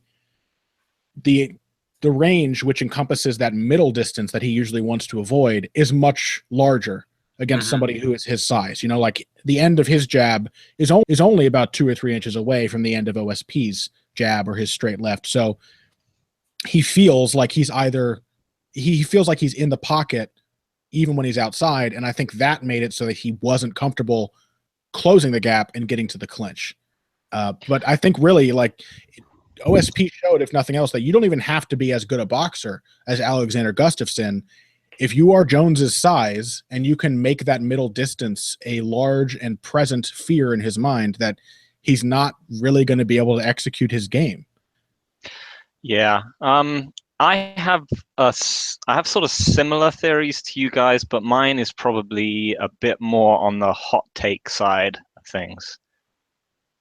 I've got like this piece that I've had, it's floating around on my Google on my Google Docs. I've had it for however goddamn long, but whatever happens, the fight just doesn't ever get made. But it's basically like why Rumble Jones will knock out, or why Rumble Jones will beat why Rumble Johnson will beat Jones.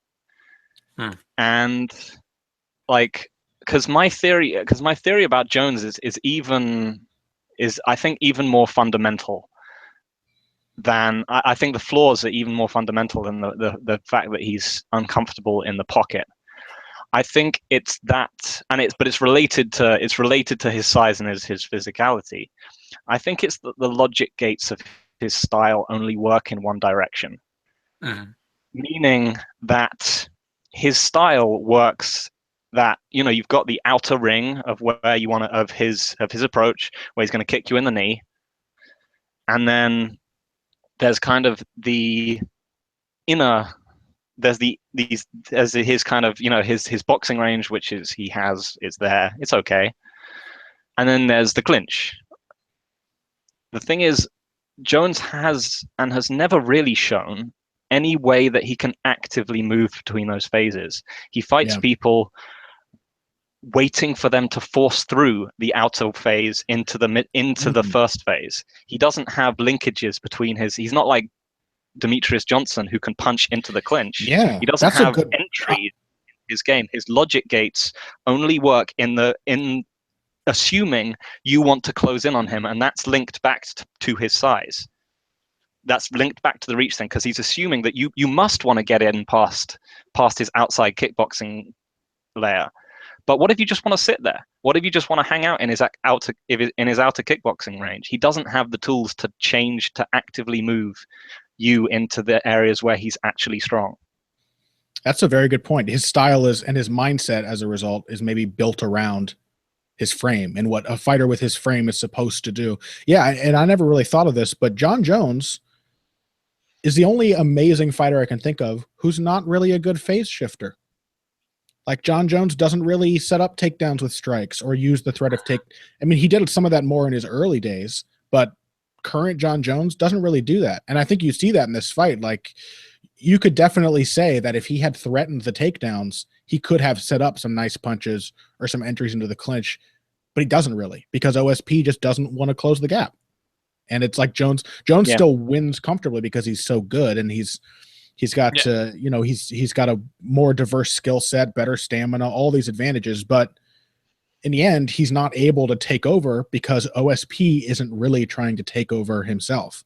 OSP isn't trying to take that range away. I think that's a good read, actually. I don't think that's so if you want to sit in outside kickboxing range, or if you want to move back and forth between kickboxing and the pocket, you can totally do that. I mean, Daniel Cormier, had to move into the clinch because it was physiologically impossible for him to fight outside Jon Jones's clinch range. Like, his arms aren't long enough for him to punch Jon Jones without being in the clinch. He's hilariously small in comparison to Jones. Yeah. But so I think, for example, Phil Davis is a fighter who to a lot of people doesn't make a lot of sense. But I think Phil Davis is a better phase shifter than Jon Jones. He's just a much worse kickboxer. Mm-hmm. But I think the fact that Jones is a decent outside kickboxer has cloaked some real fundamental flaws in his game, which is the basic question every fighter should have, which is, where's this guy the best, and how does he get the fight there? It's the same and you can get that. You can become an elite fighter. He's at a minimum, he is the third best fighter in the world. I mean, that we've ever seen. He is at a minimum, I would say, after GSP and Anderson.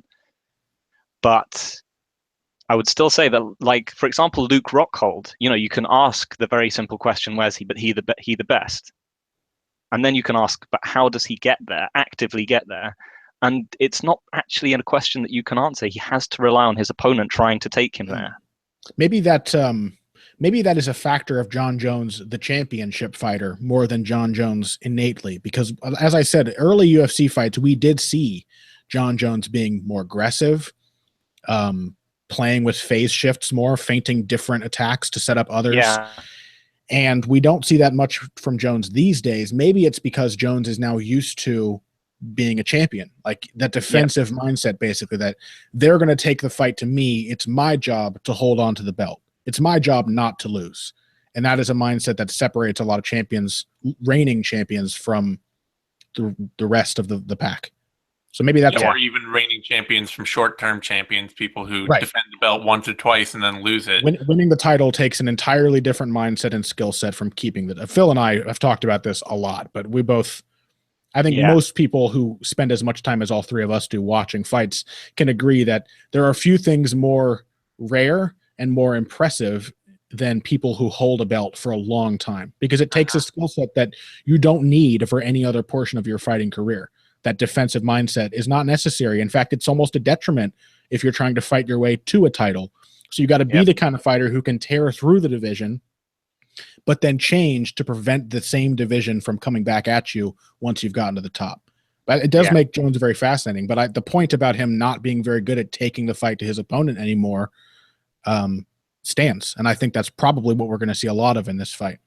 Yeah, it does make it interesting, too, that if fate somehow intervened and he didn't get an instant title shot coming back to the UFC, it may be kind of a weird sell for him as a title challenger if he can't get exciting wins. Well, it's not just that. It's the fact that he would, say, for example, he comes back and they match him with Jimmy Manuwa. Yeah.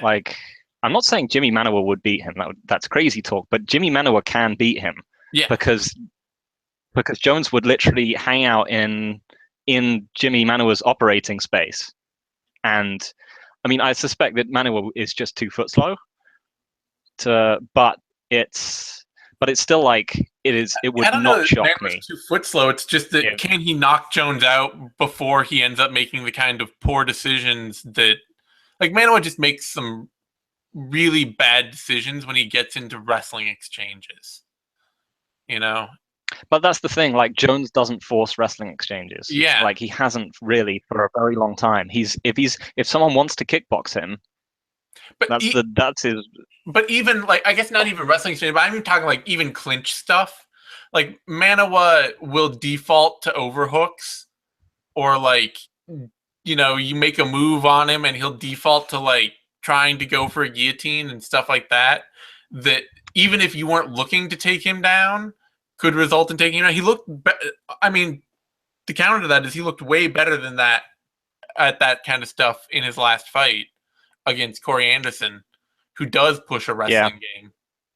I think he's pretty weak against pressure. I think if you can force Manoa backwards, he does. That's when he's, you know, he starts shooting weird ass like reactive double legs, and you're like, what are you doing? That's not how you should be trying to win this fight.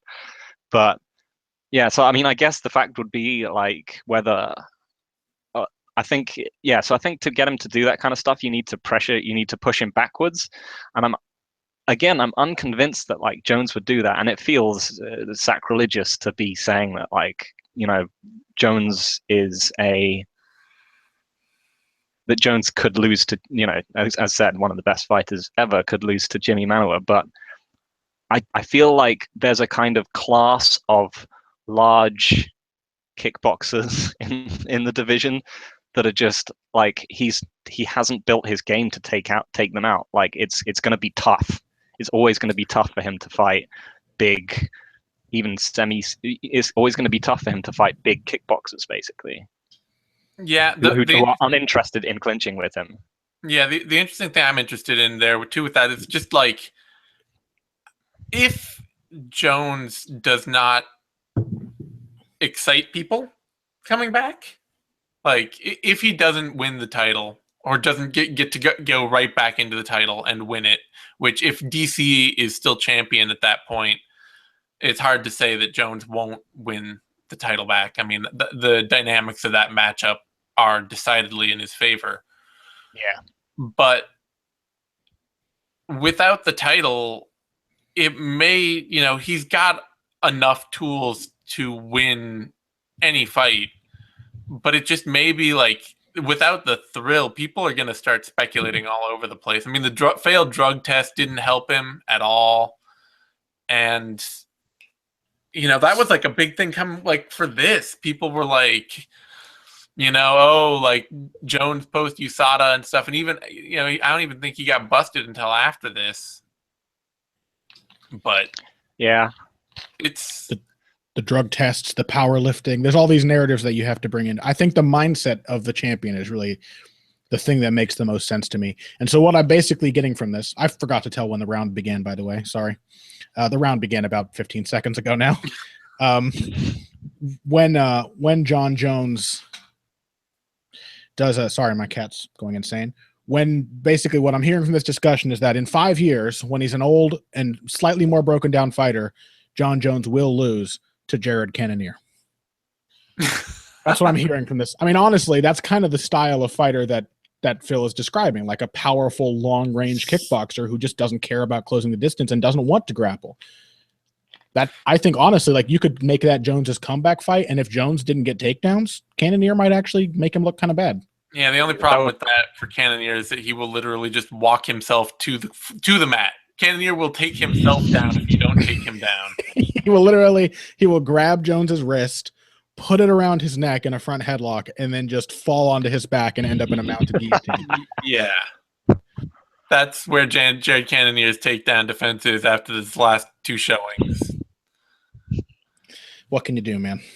But I mean, and you can see, like, we're being a little unfair because we're trying to build a theory as to why this fight did not work well. I don't even think it's unfair. We're just trying to paint a picture of Jones as, like, you can't just look at fighters and just say, oh, they can't lose because they're the best. Well, why are they the best? And what is their skill set specifically?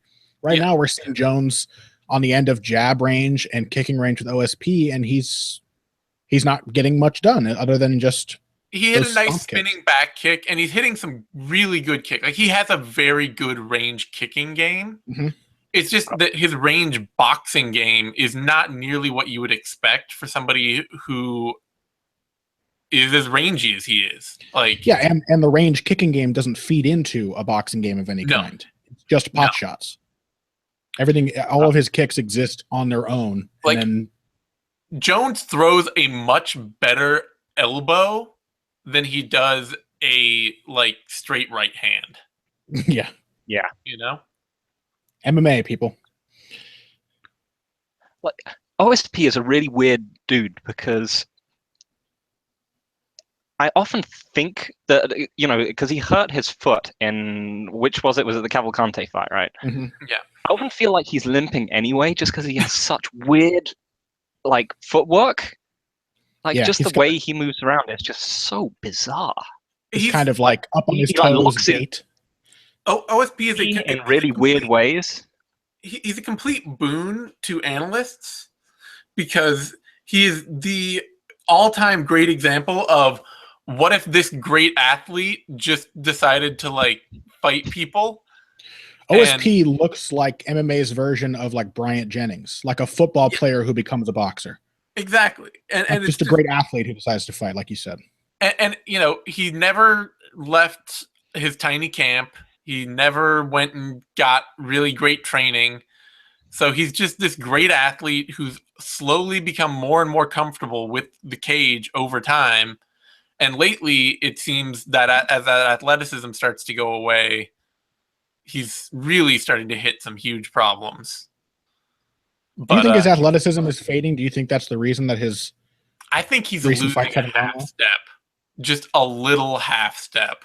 And it may even just be like a cardio step. It may not even be the speed, but his ability to maintain that for multiple rounds. Because that Ozdemir fight it made almost no sense to me. Well, yeah. I mean, yeah. Jones just stylistically is allowing Ovince St. Preux to look really good. Like he's deflecting the clinches. Jones just doesn't look very good coming forward. Yeah. Like he just doesn't really know how to initiate an attack. He doesn't seem to feel comfortable closing distance. And then later in this fight, I think we're going to see him try to force it and then eat a big shot, as Zane pointed out, and then change his mind again and go back to more of this sort of ineffectual pot shotting. Yeah, and for somebody who has as great a chin as he does and so much obvious speed and dynamic ability to like close distance and change tempo, he does not use it to actually close distance. Oh. So there he had a nice trip, but OSP was able to just get up right out of it. And when they get against the fence, OSP with an actually pretty decent slip, and the round's over. We get to see a little glimpse of Jon Jones's amazing clinch game, though. Yep. Yeah. See, if he can get there, if he can crush people up against the fence, he's utterly peerless. Yeah. But it's. Yeah. I mean, all the talk about how DC's wrestling game would factor in was just a massive overlook of how much more dominant Jon Jones would be in the clinch over DC. Yeah. I mean, that was one of the things, because I remember thinking, like, when that fight was coming up, I was like, oh, I think I'm going to pick Cormier in this fight, because Jones lets everyone get in on him when they want to get in on him. And then I watched tape and I was like, oh yeah, he's just gonna. And then I was like, oh yeah, he's just gonna let Cormier get in on him, and then he's gonna beat him there. That's exactly what he that was. Yeah. As long as Cormier doesn't try to hang out and go on. Yeah, it was like this rationale that people had to. Jon Jones was so close, it was so long and so rangy. You need to close in and beat him there. You need to be like Glover or Cormier. And I think the actual rationale is Jon Jones is amazing in the clinch. You need to fight him from. You need to fight him from the outside, basically, without being Rashad, obviously, or Rampage, like incredibly slow or one note. Yes, you need to actively fight him, because even we're saying all this about how OSP made Jones look unremarkable, but he also didn't win any rounds against Jon Jones. You need to be active. Yeah, and the Rashad fight was similar. Like, really, the best that Rashad could do was to make Jones more hesitant than usual. Yeah. I mean, it was almost identical, really. Yeah. In terms of like the actual, Rashad landed a couple of good shots on Jones, perhaps the best that he'd ever. So there, Jones actually had to try a straight takedown and couldn't get it on OSP. That was the Nate Quarry style of takedown defense, where he just gets his leg caught and then just starts hammering away with his free hand.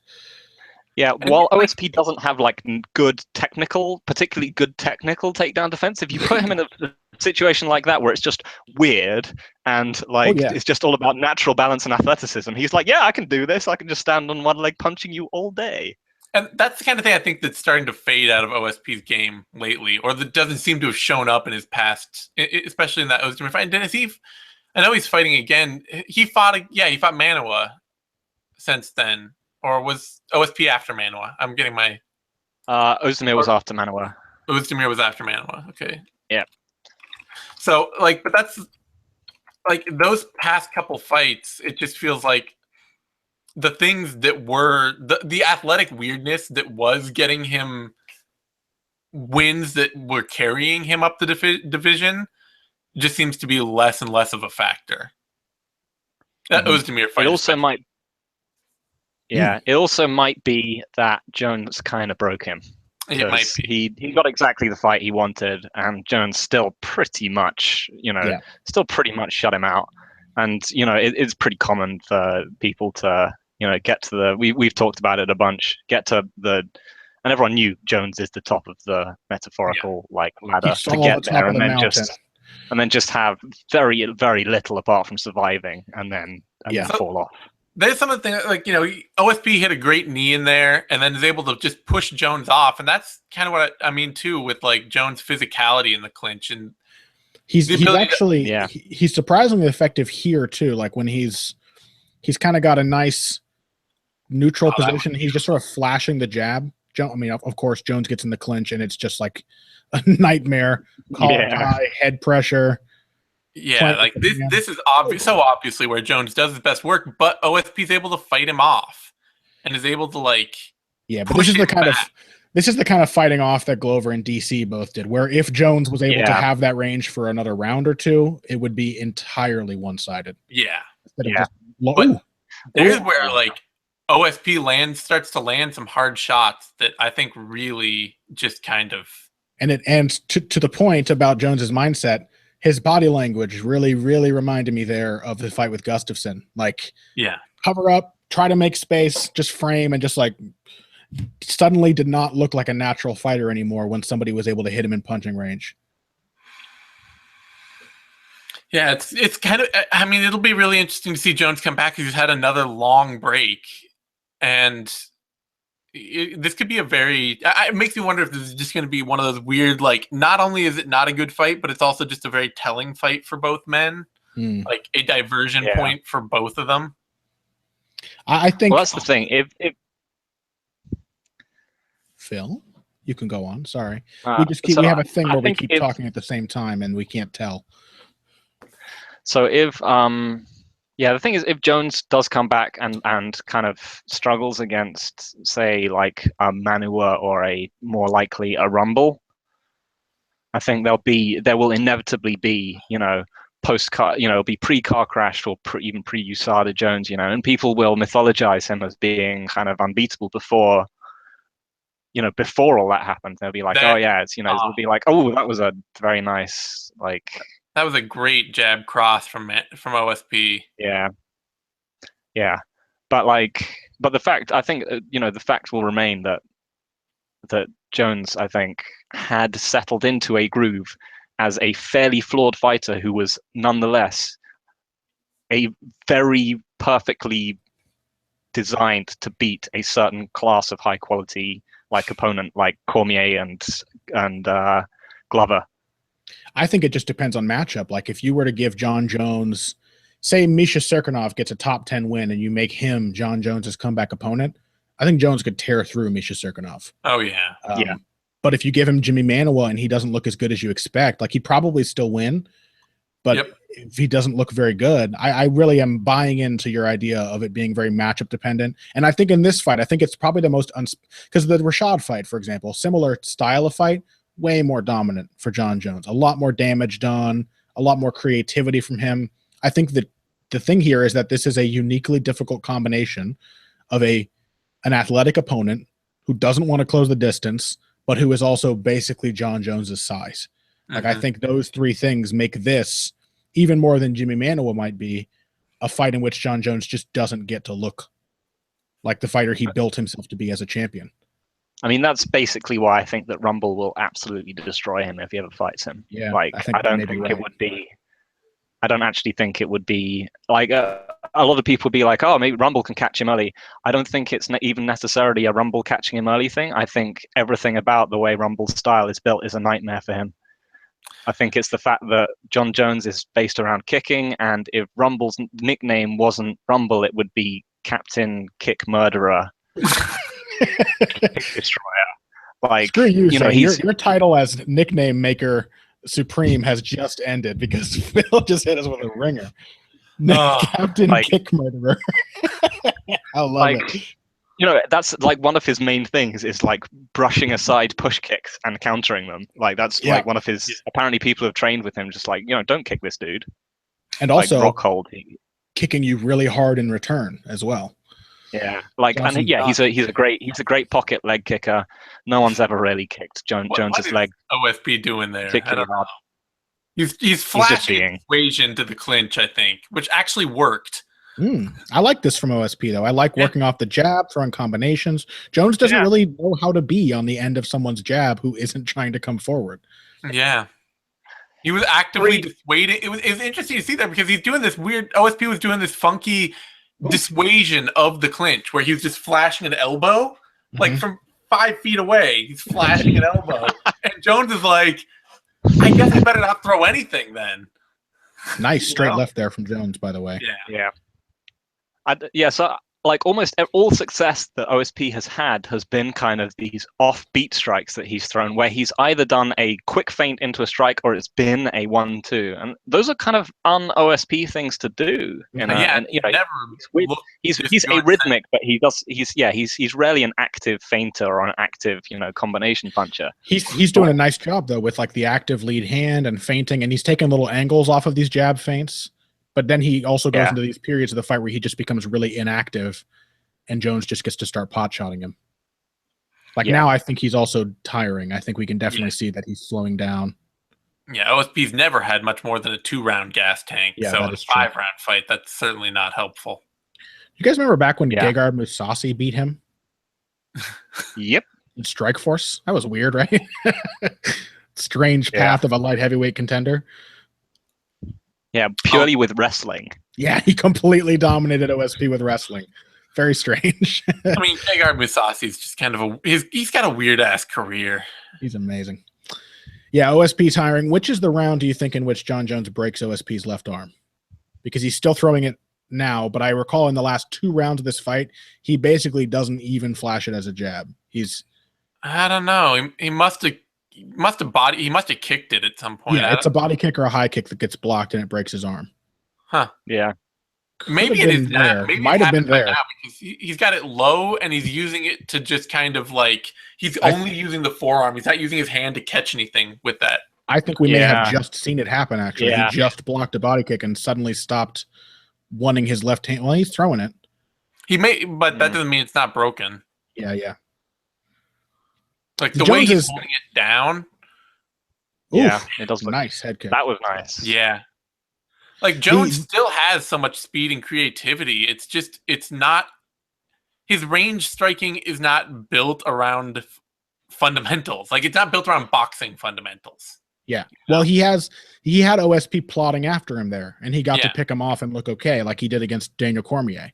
He's pretty good at that. But when OSP just kind of stands at range and moves side to side rather than walking forward, see, like every time OSP tries to step back into the pocket, he's like, all right, I'm going to come back. That strike is done. That's when Jones is really good at mixing up these strikes. He'll just let you walk into them over and over again. Although we should say mixing up these kicks. I mean, there was a straight left in there. That's mostly what he did at DC. It was like just left kicks and left straights.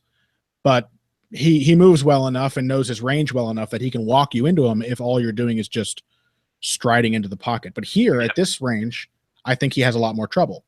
OSP isn't coming forward. He's taking short steps. He's maintaining the distance. And Jones doesn't really even know how to launch an attack. Ooh. Yeah.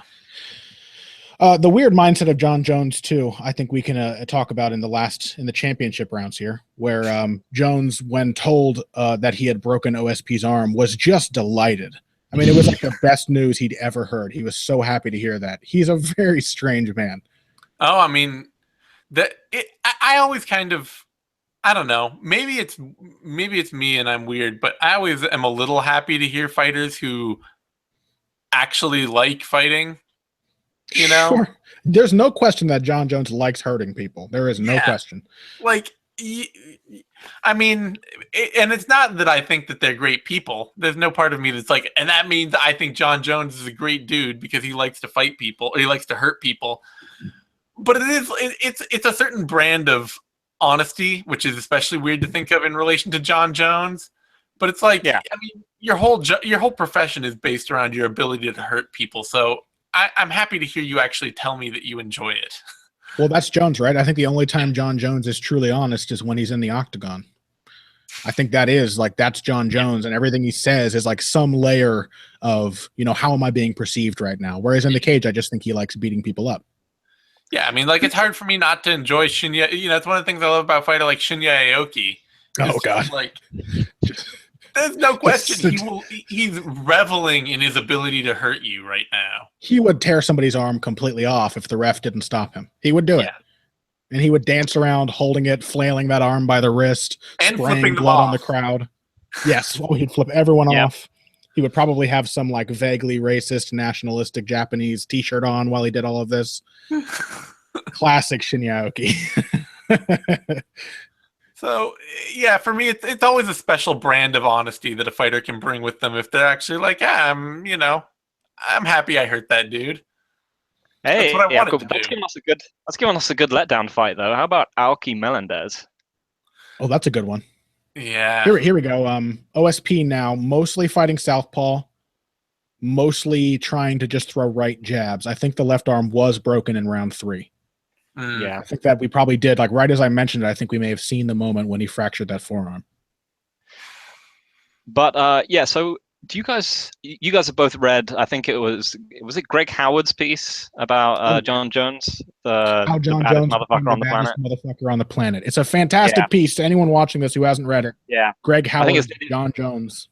Yeah, I think it's the definitive like Jones piece. And it may be the definitive piece of MMA journalism even. Yeah. But he talks about, one point when I think it's Brandon Gibson's holding pads for Jones, and then like he has to basically just recoil and go off and like push his finger back into place after holding the pads, and Jones is just like apparently just gives this big smug shit-eating grin. Is like dislocated his finger, and he's ooh, lift from Jon Jones. Yeah, that's Jon Jones. He delights in it. He like I think for him, it is like he's kind of a savage person, and MMA is his legal outlet to take that out on the world. Yeah, not just like his opponents, his coach, like his striking coach. He's just like, yep, that was cool. I did that. It also made me intensely happy when he almost got head kicked crawling out. Oh, yes, of course. When Vitor almost kicked him with his hand on the ground, and he was like, what the fuck, ref? I love that. Because it would be such a Jon Jones move to have done the exact same thing. Oh, definitely. Jones would do that in an instant. Yeah, OSP tired. I definitely think that arm is broken. He's not really getting anything done anymore. Because now the thing is, he was being effective before when he had the jab and things to work off of it. Now that he's not feeling comfortable throwing combinations, he's basically utterly ineffective. Yeah. Oof, vicious elbow from Jones. I love that, man. I love the way that he gets that soda can grip on the wrist and then fires the elbow over the top as he pulls the hand down. Yeah. But like that clinch entry right there, he was more willing to try and throw an elbow to the body than he is to throw a tight hook. Did you see that? Yeah. He didn't punch his way into the clinch. He grabbed OSP's wrist, pinned it to his belly, and then kind of faked a left hand just to fall into the range. He doesn't want to be in any space that's not clinch or really far away. Yeah. But that's kind of go on. And he's not particularly like he's not really great at like just navigating the spaces between those areas. He's just like, can I just walk through here? Can I walk through here and grab him? I suppose you can at this point, Jon Jones. I think Jones would actually benefit from like investing more time in a Muay Thai approach to clinch fighting. Like there was a thing, I did a seminar with Dorian Price, and who was on the Ultimate Fighter once, and he coaches Matt Brown sometimes, or he did at the time. And Matt Brown was there, so that was cool. But they were talking about the Thai clinch, and basically Matt Brown's conception and Dorian's conception of the clinch is that it begins wherever you want it to begin. If somebody jabs and you catch their jab, you're in the clinch. Step forward, keep a hold of that wrist, parry it aside. The idea that the jab, the boxing range and kicking range, those are just entries to the clinch. And Jones could use more of that. Like somebody throws a punch at him, he slides under it, and now he's in the clinch. He could use more active ways to manipulate people's attacks and manipulate their guards and close that distance aggressively. So here's the other thing I want to say about, not to completely jump off that, but I want to get a chance to say it while we're still watching this. I don't think Jon Jones looks like he's lost any, like he's any different a fighter as he was before this fight in this fight. Nah. Nope. I buy into the idea that it's just not a fight where he gets to look like Jon Jones. Yeah. Or he gets to show off the aspects of Jon Jones that are great. That was the best aspect of Jon Jones right there, which is a body kick to OSP's neck with OSP on the ground. And it's as close as he could come to a head kick. Yeah. He may have soccer kicked him. And if he did, he would be really happy about it if it didn't get called.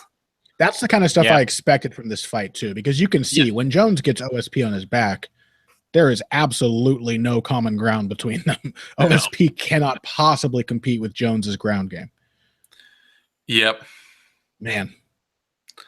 OSP almost shucked his way out of that takedown. He kind of popped his hips at the end of that first one and almost landed on his feet.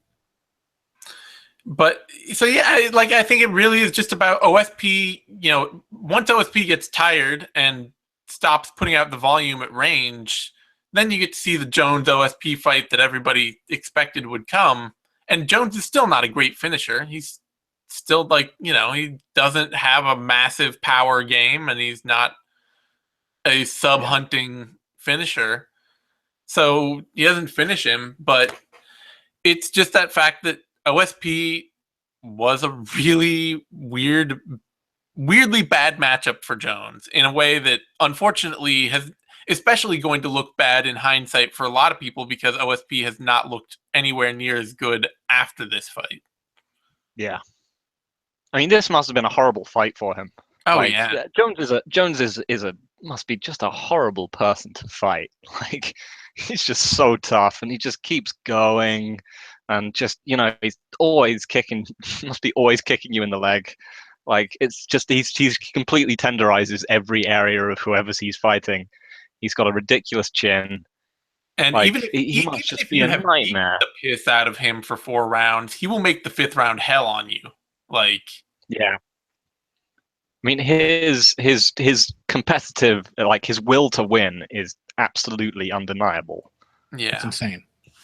That's what Greg Jackson, I think, said in an interview, that is Jon Jones's athleticism. Like, Greg Jackson always likes to find his fighters' innate athletic talent, and he thinks more than anything else, more than his balance or his timing or his sense of distance, Jon Jones's conditioning, but also his mental condition, like his ability to push through and continue fighting hard and just not ever give up a fight, is his most defining characteristic. Yeah, and it's the fact that it's the fact that he can also do that without abandoning any kind of. He has a huge will to win, but it's not in any kind of, like, you know, Colton Smith type, you know, just pushing forward until you die kind of way.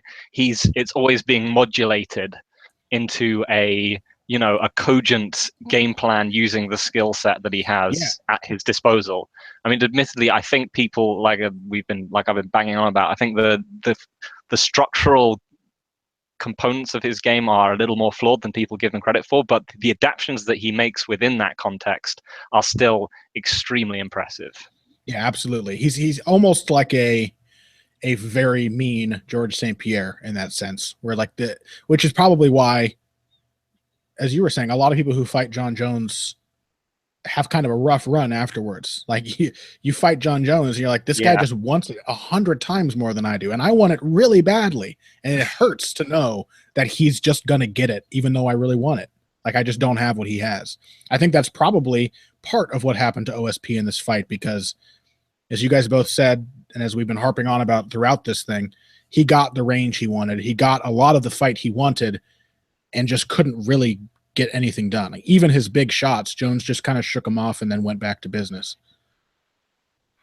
Yeah, Jones does break guys. I mean, the Cormier fight is still closer than people give it credit for, perhaps, but it's because people think of it as being one-sided because Cormier is so visibly upset at the end of it. He's so visibly like, oh god damn it, like that little that bullying leg kick on the way up, Zane. I saw you smile at that. Well, he tried to just hold him down and kick him. Like, that was his plan there for the ground and pound. It's the tactic of a gang of bullies in a movie. Yeah. It's a professional fighter utilizing it in a fight. You were saying, Phil, sorry. I think that's pretty much it. Like, it's just people when people are done again, after the 5th round with Jones, people just don't want any more from him. Like, no matter how tough, how strong they are, like how mentally hard they are, they're just like, no, I just don't want any more from this guy. Well, I mean, think about the fact that he made Shogun quit. Like, yeah, he made Shogun quit after taking him to the point where probably many other fighters would have quit 3 times. Like, even a guy who is renowned for his toughness and his refusal to give up. Lots of those Dan guys. Henderson didn't make Shogun quit, and we've seen 2 of those fights that were ridiculous. Shogun still wanted to fight after getting stopped in the second one. He still wanted to keep going. He wasn't done yet. Yeah, there's something about Jones that is, I don't know. It allows you to overlook the fact that there are, sometimes to your detriment as an analyst, all the things wrong with his game, because he just has this, like you were saying, Phil, the DC fight, also the Glover Teixeira fight, both of those started fairly competitive. It is the thing that does make me worry a little, or wonder a bit more. I think probably the thing that upends the commentary about an Anthony Johnson fight is that Anthony Johnson is the exact opposite in terms that of is true. Indomitable will to win.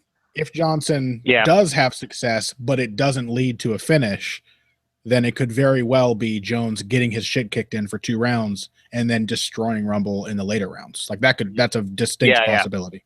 I mean, like, it's possibly an underrated remembrance of this, as it was pretty much a dominant fight, but Johnson was sort of mentally breaking against Phil Davis at the end of their fight.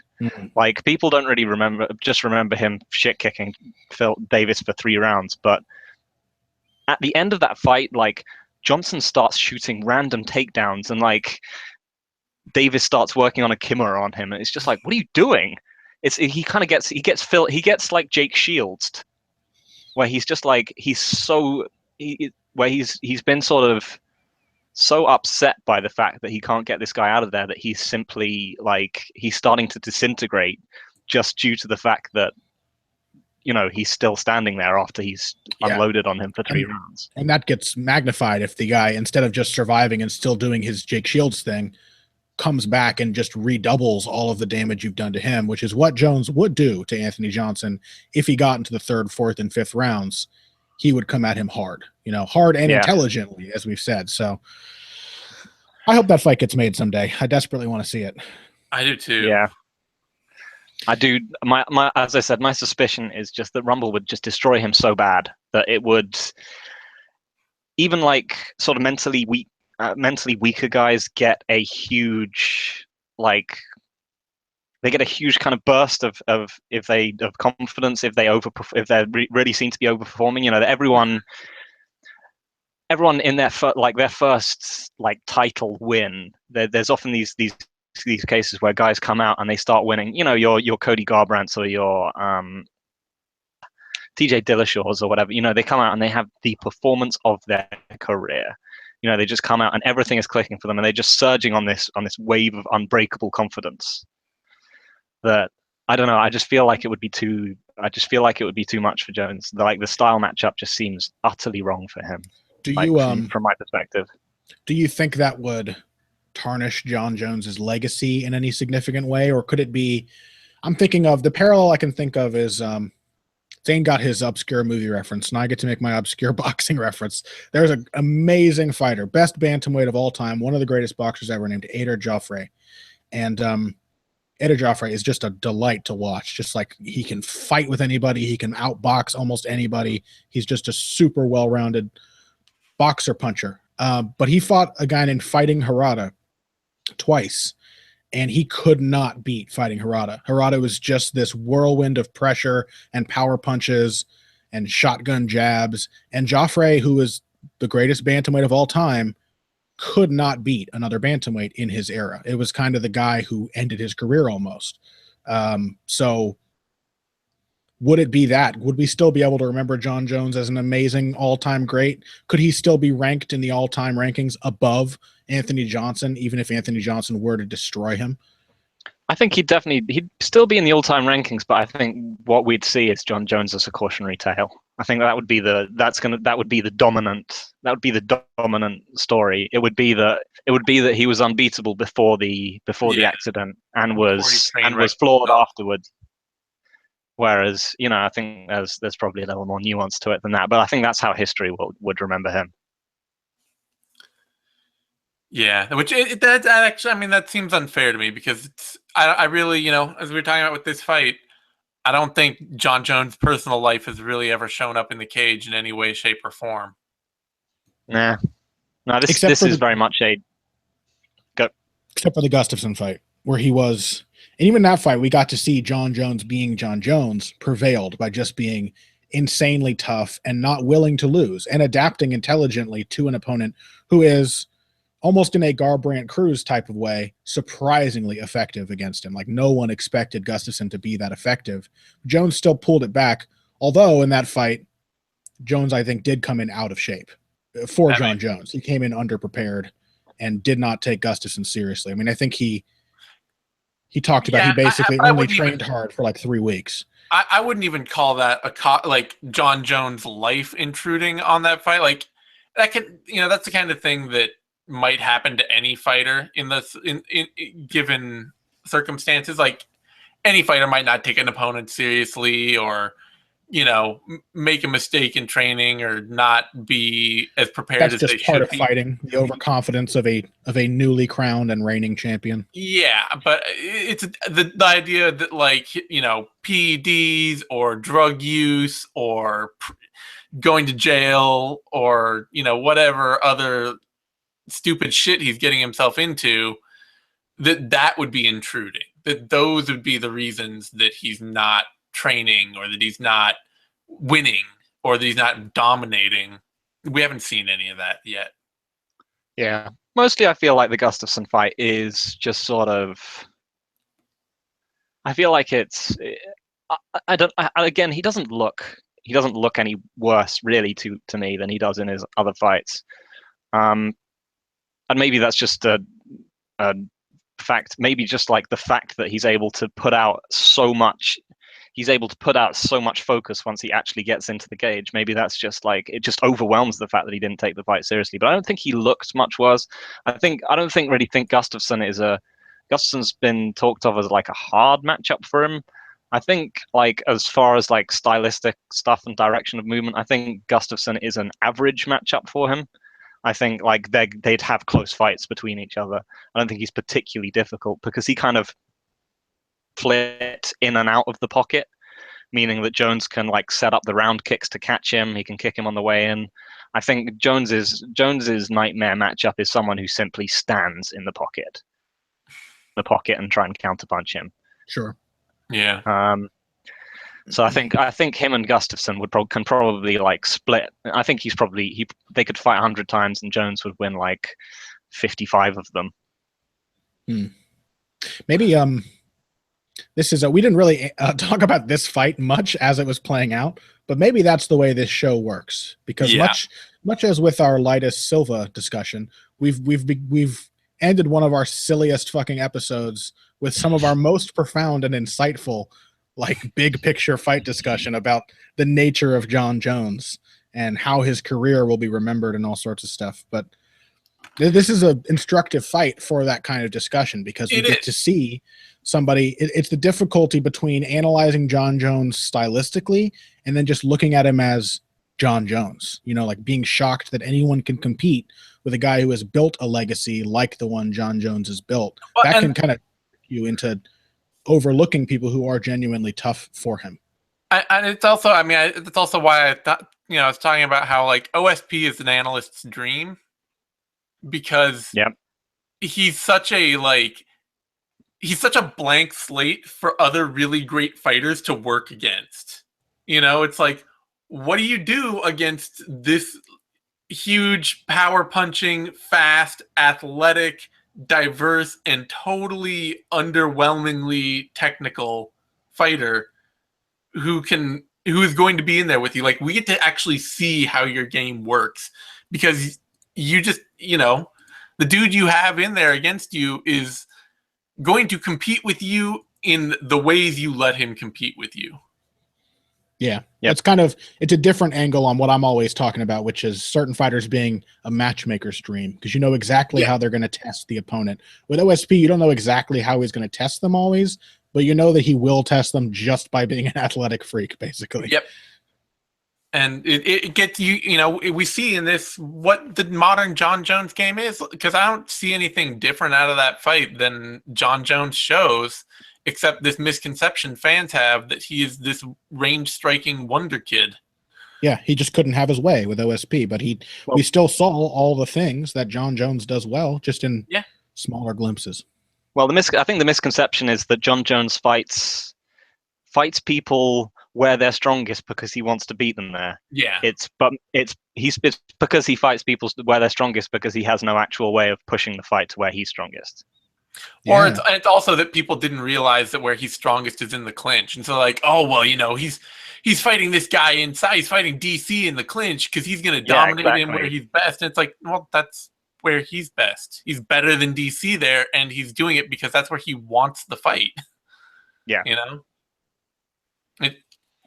So it's an interesting look. It's good to see this in comparison because, yeah, it is like it's a much less impressive performance than the DC fight, but it's not any less the same fighter giving it. And it was still very much a similar structure to most of Jon Jones's fights. Like, by the end of that fight, he was not having problems. No. And he did adapt his game as the fight went on and adjust to his opponent.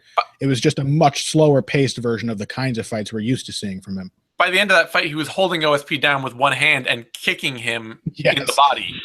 Jon Jones shit. So, all right, on that note, that wraps up the MMA Depressed-us this week. We will be back next week with another show. I will be back later today with an Invicta Vivisection. You can find me on Twitter at TheZaneSimon. You can find Phil on Twitter at EvilGregJackson. You can find Connor on Twitter at BoxingBush. That's BUSCH. You can find all three of us over at Bloody Elbow, doing our writing, our shows, all that good stuff. If you're watching this show on YouTube, give it a thumbs up. That helps us a ton. It's the like button down there. And subscribe to our YouTube channel, MMANation.com, DOTCOM. That's where you get all the latest BE shows, videos, interviews, analysis, all that good stuff that we do every week. As I said, there's no major event next week, but we will be back with the MMA Depressed-us, If I Did It, Heavy Hands, Knuckle Up, all our regular shows. So stay tuned for all those. Thanks, everyone, for joining us, and we will see you next week.